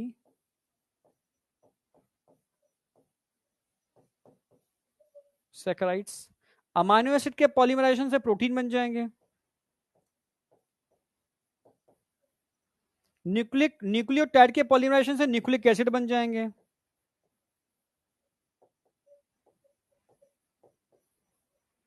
ठीक है, तो ये क्या हो गए? सारे सारे बायो मैक्रोमोलिक्यूल, ठीक है। ये क्या हो गए? Bio micromolecule. पर लिपिड, लिपिड लिपिड हमेशा वेसाइकल्स की फॉर्म में होते हैं। लिपिड कहां प्रेजेंट होंगे? Lipid present in acid insoluble pool. कारण बता चुका हूं मैं आपको।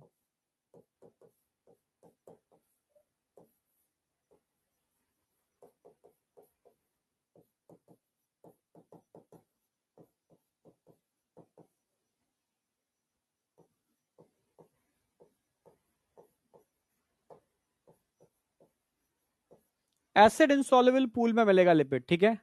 एसिड इनसॉल्युबल पूल में ही लिपिड मिलेंगे, एसिड सॉल्युबल पूल में कभी भी लिपिड नहीं होते। यहां तक बताओ। हाँ,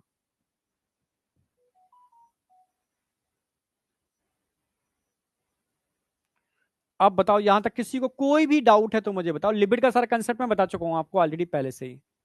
लिपिड में कोई डाउट होना ही नहीं चाहिए। हाँ, फॉस्फोलिपिड एक ही बात है,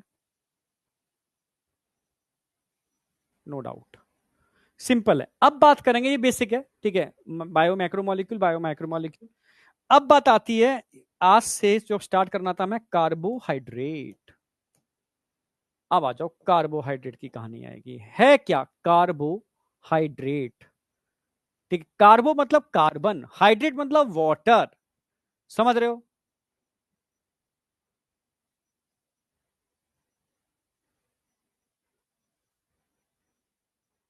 लिपिड बेटा होता माइक्रो में से, तो मैं लास्ट लेक्चर में बताया भी था डिटेल में आपको। देखो मैंने लास्ट लेक्चर में बताया भी डिटेल में आपको, यहां दिखा दूं। ठीक है, लिपिड मोनोमेरिक है, मोनोमर है, पॉलीमर नहीं होता। ठीक है, लिपिड मोनोमर है, पॉलीमर नहीं होता। इसको होना चाहिए था lipid in lipid soluble pool, sorry, acid soluble pool के अंदर। भाई नीचे होना चाहिए था, पर नीचे नहीं आता, ऊपर ही रह जाता है रिटेन टेट में। क्यों? क्योंकि ये वेसाइकल्स की फॉर्म में होता है, वेसाइकल्स की फॉर्म में होता है, इसलिए नीचे नहीं आ पाता। समझे?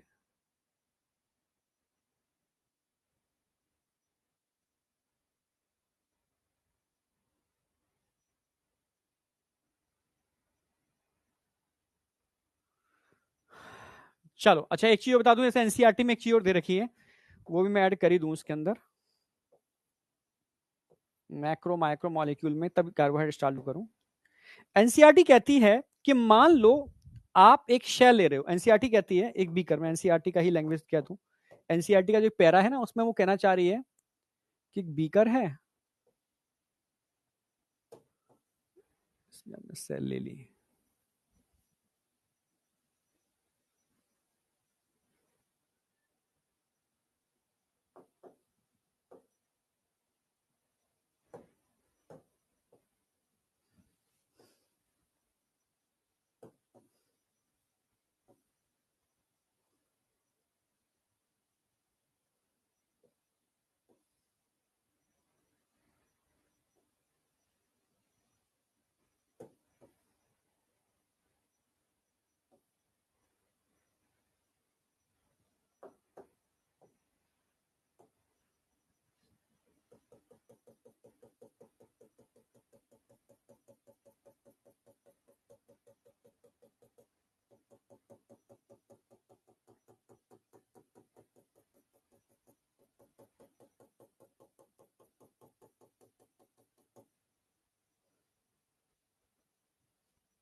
इसको नोट करो, नोट करो अच्छे से, इसको फटाफट डायग्राम बनाओ।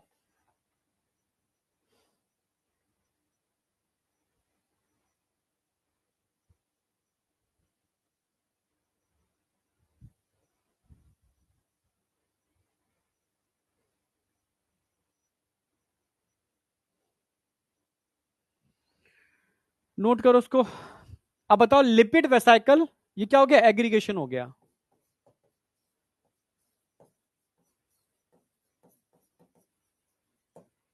लिपिड मोनोमेरिक है,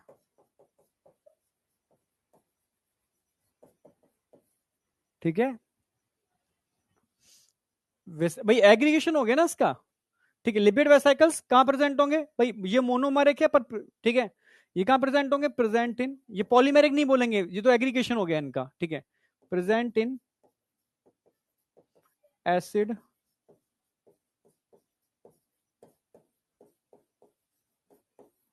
अब मुझे लगता नहीं आपको लिपिड वाले कंसेप्ट में कोई डाउट होगा। लिपिड वाला कंसेप्ट अब बताओ मुझे।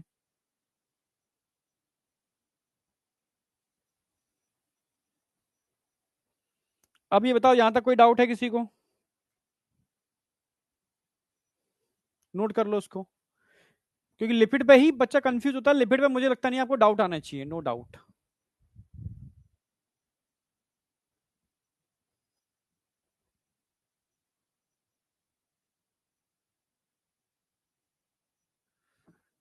देखो बेटा, अब मैं आपको बता दूं, जैसे एक बच्चा लिख रहा है सर आप कह रहे हैं यूट्यूब यूज नहीं करना। यूट्यूब तो आपको यूज करना पड़ेगा, ठीक है, क्योंकि आप ऑनलाइन स्टडी कर रहे हो, ठीक है। सोशल मीडिया की बात होती है जहां आप टाइम बर्बाद करते हो। भाई यूट्यूब की वजह से तो आप तुम यहाँ क्लास में आ पाए हो। अगर तुम यूट्यूब पर नहीं होते तो आज तुम क्लास के अंदर नहीं होते, ठीक है, बिल्कुल। एक बच्चे से कनेक्शन आप यूट्यूब पर ही तो बना पाओगे, सिंपल सी बात है। जो बाहर बच्चा है उसको पता ही नहीं क्लास में चल क्या रहा है, ठीक है, कौन टीचर है कौन पढ़ा रहा है। तो यूट्यूब, अब यूट्यूब पर बुरा क्या है? जो आप ऊट पटांग हरकतें कर रहे हो, ठीक है, मैंने बताया ना यूट्यूब अच्छा भी है यूट्यूब बुरा भी है, ठीक है। जैसे मोबाइल देखना अच्छी बात है, ठीक है, मोबाइल देखना बहुत बुरी बात है। अब डिपेंड किस पे करता है। अगर आप मोबाइल पर गलत चीजें देख रहे हो, गलत हरकतें कर रहे हो, टाइम बर्बाद कर रहे हो तो गलत है, ठीक है। अगर उस मोबाइल से कुछ लर्निंग कर रहे हो आप तो अच्छी बात है। एटॉमिक एनर्जी अच्छा है, एटॉमिक एनर्जी बुरा भी है। भैया उस एटॉमिक एनर्जी को आप इलेक्ट्रिसिटी बनाने में यूज कर रहे हो, अच्छा है, ठीक है। वेपन्स बनाने में यूज कर रहे हो तो गलत है, वो सिंपल सी बात है। हाँ समझ गए ना मेरी बात? हाँ एनसीईआरटी पर आ रहा हूँ बेटा मैं, ठीक है, समझ गए ना मेरी बात? अब कार्बोहाइड्रेट स्टार्ट करने से पहले मैं एनसीईआरटी करा दूं एक बार, फिर मैं यहाँ कार्बोहाइड्रेट स्टार्ट कर रहा हूँ। यहां तक हम पहुंच गए थे, इनऑर्गेनिक वाला पार्ट हम स्टार्ट कर रहे थे एनसीईआरटी के अंदर। एलिमेंट्स एंड, इसलिए ध्यान रखो आप फेसबुक इंस्टाग्राम टाइप जो होते हैं ना चीजें, इनसे बिल्कुल दूरी क्योंकि इन पर सीखने को कुछ नहीं मिलेगा आपको। अभी जो भी रिवीजन चलेगा दिसंबर के बाद वाईटी पे चलता है, आप जानते हो सारे लोग कराते हैं वाईटी पे रिवीजन, ठीक है। सिंपल सी बात है, रिवीजन के लिए एक वो प्लेटफॉर्म है, यहां हम कोर्स खत्म कराएंगे तो पैरेलल कोई जगह तो चीज हम रिवीजन करा पाए, ठीक है। अब रिवीजन जरूरी नहीं सारे बच्चे को करना है, कुछ बच्चों को रिवीजन करना है, कुछ बच्चों को नहीं करना, वो ऑलरेडी कर चुके हैं। क्लियर है बिल्कुल? तो बैच में आपका सिलेबस प्रॉपर तरीके से चलेगा एनसीईआरटी के साथ, और मेरी कोशिश रहेगी दिसंबर लास्ट या मिड जनवरी तक हम कोर्स करा दें, ठीक है। मतलब जनवरी फरवरी में मैं लेके नहीं जाऊंगा, सिंपल सी बात है। वहां से मैं रिवीजन मल्टीपल टाइम करना है, उससे पहले भी हम रिवीजन करा लेंगे, ठीक है। आ जाओ, स्लाइडली डिफरेंट बट अब आ जाओ, डिस्ट्रक्टिव मेथड मैंने आज स्टार्ट किया है।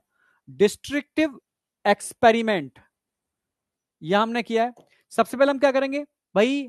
One, wait a small amount of living tissue, वो लीफ भी हो सकती है, वो लिवर का कोई वो हो सकता है, उसका वेट कर लिया आपने, ठीक है, उसको ड्राई कर लिया और वेट कर लिया।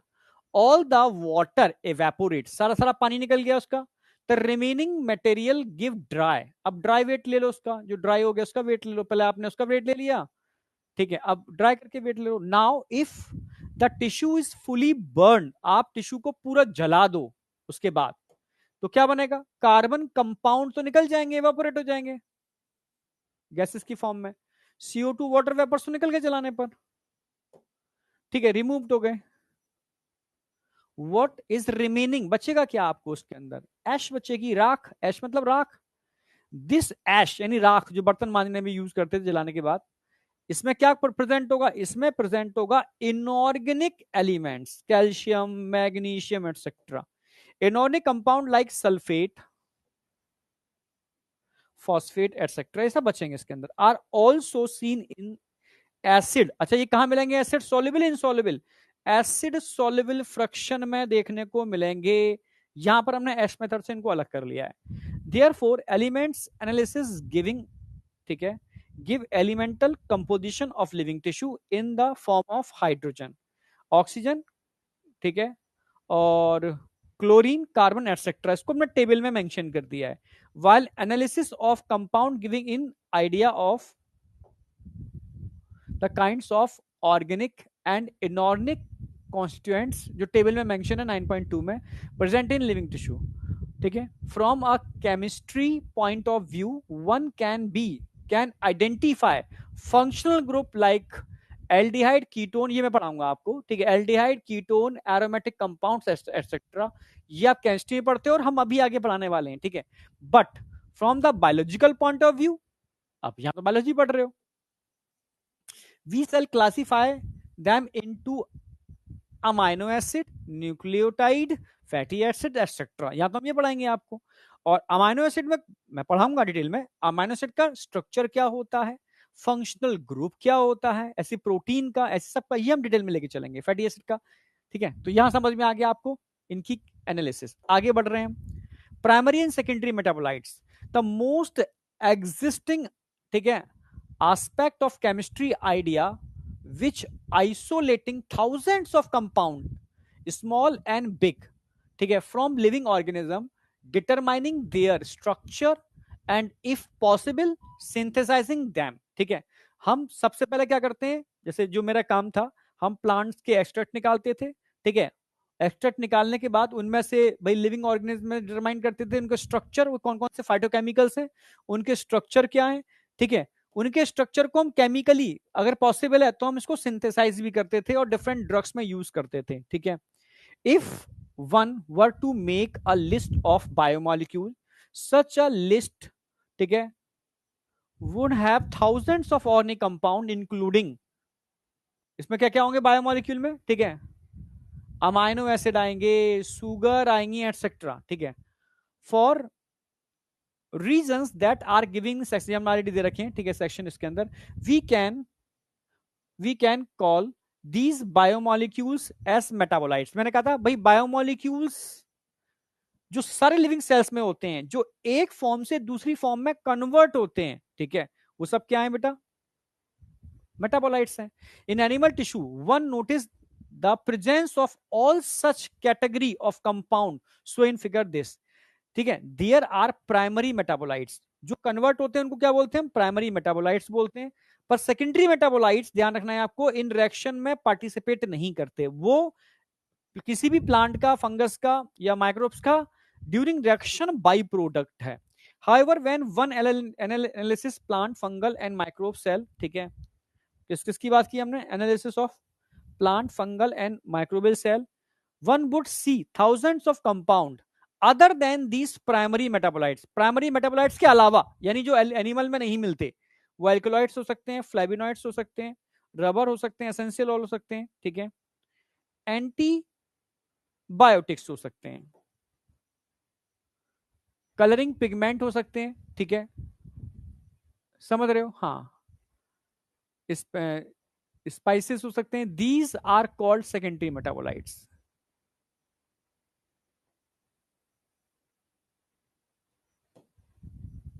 While primary metabolites have identifiable, बताया था मैंने, प्राइमरी मेटाबोलाइट्स के रोल आइडेंटिफिएबल हैं, ठीक है, functions and play known role in normal किस किस के अंदर physiological process, we do not at the, ठीक है, मूवमेंट्स अंडरस्टैंड दैट रोल और function of all the secondary metabolites in host organism. Secondary metabolites के फंक्शन अभी हमें पता नहीं है, बस सपोर्ट में कह सकते हो, ठीक है. Many of them are useful to human, भाई ह्यूमन वेलफेयर में तो यूज करते हैं सेकेंडरी मेटाबोलाइट्स को हम, जैसे रबर, ड्रग्स, ठीक है, स्पाइसेस,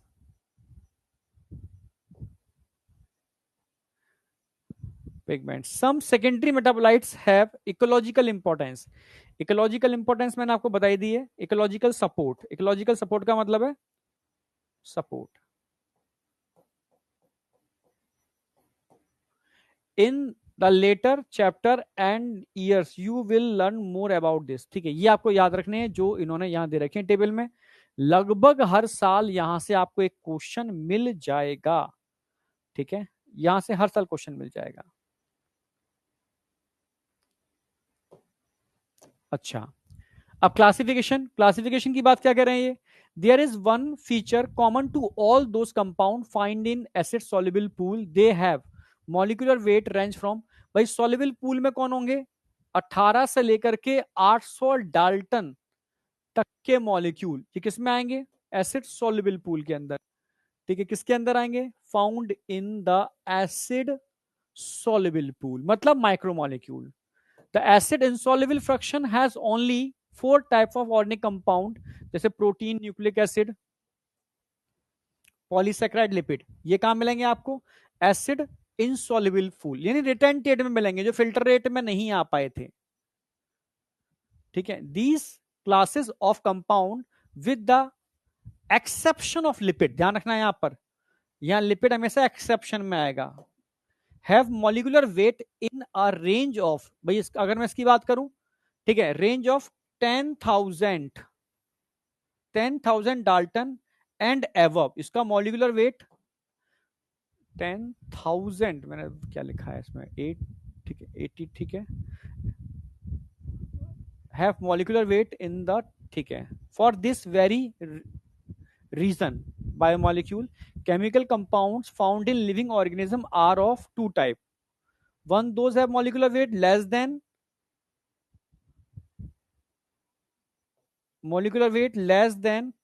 1000 डाल्टन, ठीक है, बताई दिया मैंने, माइक्रो हो गए, and usually refer to as micro molecule, बताई दिया मैंने, और सिंपल बायोमोलिक्यूल्स बोलोगे इनको, while other which are found in acid, कहां होंगे ये, एसिड insoluble फ्रैक्शन में होंगे, ठीक है, जिनको हम क्या बोलेंगे, बायो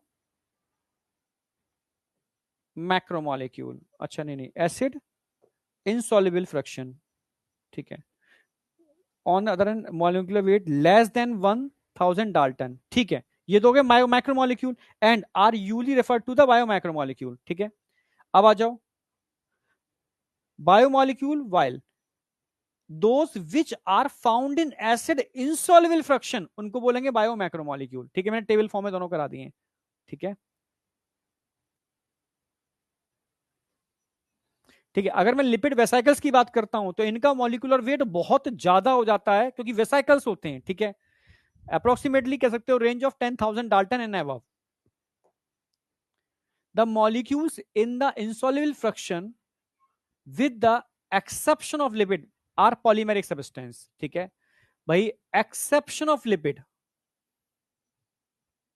भाई ये लिपिड पॉली, समझना, the molecule in the insoluble fraction retained के अंदर विद द एक्सेप्शन कौन है, लिपिड, आर पॉलीमेरिक, जितने भी इंसॉल्युबल पूल में होंगे वो सब पॉलीमेरिक हैं, इंसॉल्युबल पूल का मतलब है रिटेंटेड में सब पॉलीमेरिक हैं, एक्सेप्शन किसका है यहां पर, लिपिड का, ठीक है, भाई प्रोटीन पॉलीमेरिक है, कार्ब पॉलीसेक्राइड पॉलीमेरिक है, क्लियर है बिल्कुल, न्यूक्लिक एसिड पॉलीमेरिक है, ठीक है, लिपिड ध्यान रखना है पॉलीमेरिक नहीं है, ठीक है। Then why do lipid who molecular weight do not exceed 800 dalton come under the acid insoluble fraction, कारण मैंने पूरा डायग्रामेटिकली बता दिया, ठीक है, मैक्रोमोलिकुलर फ्रैक्शन, क्यों भाई, लिपिड आर, ठीक है, indeed small molecular weight compound and are present not only as such but also arranged into structure like cell membrane and other membrane, जैसे बाइलिपिड मेम्ब्रेन होती है इस तरह के स्ट्रक्चर बनाते हैं। when we grind a tissue, जब आप टिश्यू को अच्छे से ग्राइंड कर लो, we are disrupting the cell structure, तो उसके सेल स्ट्रक्चर सारे सारे डिसरप्ट हो जाएंगे, cell membrane and other membrane are broken into pieces, टुकड़ों में टूट जाएंगे, ठीक है, ब्रोकन इनटू पीसेस, वो लिपिड्स होंगे सारे के सारे, एंड फॉर्म्स, अब ये लिपिड क्या बना लेंगे आगे जाकर के, वेसिकल्स बना लेंगे, which are not water soluble, जो वाटर सॉल्युबल नहीं होते, ठीक है, देयरफॉर ध्यान रखना वेसिकल वाटर सॉल्युबल नहीं होते, अलग से नजर आते हैं, therefore these membrane fragment in form of vesicle get separate along with the acid insoluble pool, and hence in the macromolecule fraction lipid are not strictly macromolecule, lipid strictly macromolecule नहीं है, ठीक है, समझ गए ना मेरी बात। पर वेसिकल्स की फॉर्म में रहते हैं, इसीलिए एसिड इनसॉल्युबल पूल में मिलते हैं, जो मैंने लास्ट क्लास में बता दिया डायग्रामेटिकली, और आज बता दिया, और एनसीईआरटी के साथ ही बता दिया, ठीक है, क्योंकि वो एग्रीगेट हो जाते हैं, अरेंज हो जाते हैं, ठीक है, और एक वेसिकल बना लेते हैं, ठीक है, जो वाटर सॉल्युबल नहीं होता, ठीक है, इसलिए वो नीचे नहीं जा पाता, वो रिटेंटेट में ही रह जाता है। यहां तक बताओ, कोई डाउट है किसी को? The acid soluble pool represent रफली द साइटो, भाई एसिड सॉल्युबल पूल में क्या जाएगा, सेल के फ्रैक्शन में देखूंगा मैं, ठीक है, साइटोप्लाज्मिक कंपोजिशन उसमें चली जाएंगी एसिड सॉल्युबल पूल के अंदर, ठीक है, macromolecule form cytoplasm organelles become acid insoluble pool, ठीक है, द मैक्रोमोलिक्यूल बात कर रहा हूं किसकी, इनसॉल्युबल पूल में क्या जाएगा, मैक्रोमोलिक्यूल, ठीक है, cytoplasm and organelles become a acid insoluble fraction. Together they represent the entire chemical composition of living tissue or organism. In summary, if we represent the chemical composition of living tissue from abundance point of view and arrange them class wise, we observe that water is most abundant chemical in living organism. ये question आया हुआ है NEET में और मैंने लिखा भी दिया है। सबसे ज्यादा सेल में अगर कोई मिलता है 90% तक, तो क्या होता है, water, most abundant chemical in living organism. यहां तक कोई डाउट है? इतना मैंने करा दिया है आपको, हाँ इतना मैंने करा दिया है, यहां तक डाउट ही नहीं होना चाहिए। फ्रैक्शन मैंने समझा दिए, क्लासिफिकेशन समझा दिया है, तो एक पार्ट हमारा कंप्लीट हो गया है, इसको अच्छे से कर लो। कल सेकंड पार्ट में इसका स्टार्ट कर रहा हूं, कार्बोहाइड्रेट, बहुत इंटरेस्टिंग है और बहुत कंसेप्चुअल है, ठीक है, थोड़ी केमिस्ट्री आएगी, समझना मजा आएगा, ठीक है। तो यहां तक आप रिवीजन कर लोगे, क्वेश्चन आपको जितने मैंने कुछ करा दिए हैं आपको, ठीक है, सेकेंडरी मेटाबोलाइट्स कहते हैं, सब कराई दिए मैंने, और बाद बाकी क्या आपको डीपीपी कर लेनी है इसकी, और साथ में जिनके पास नीट एडवांस बुक आ चुकी है, बहुत बेहतरीन है, वो जरूर कर लेना, मैंने उसको टॉपिक में तोड़ दिया है, ठीक है, और बहुत अच्छे का आपको क्वेश्चन मिलेंगे, मल्टी कंसेप्ट क्वेश्चन मिल जाएंगे इसके, ठीक है। ओके, मिलते हैं बेटा कल, बाय बेटा। डीपीपी अपलोडेड है नहीं, देख लेता हूं मैं एक बार, ठीक है।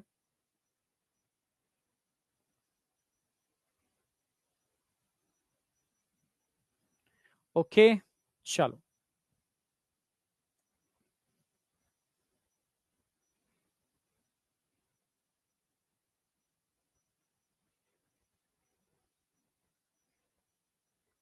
ओके, अगर डीपीपी अपलोड नहीं हुई होगी तो मैं करवा देता हूँ, तुरंत करवा देता हूँ, ठीक है।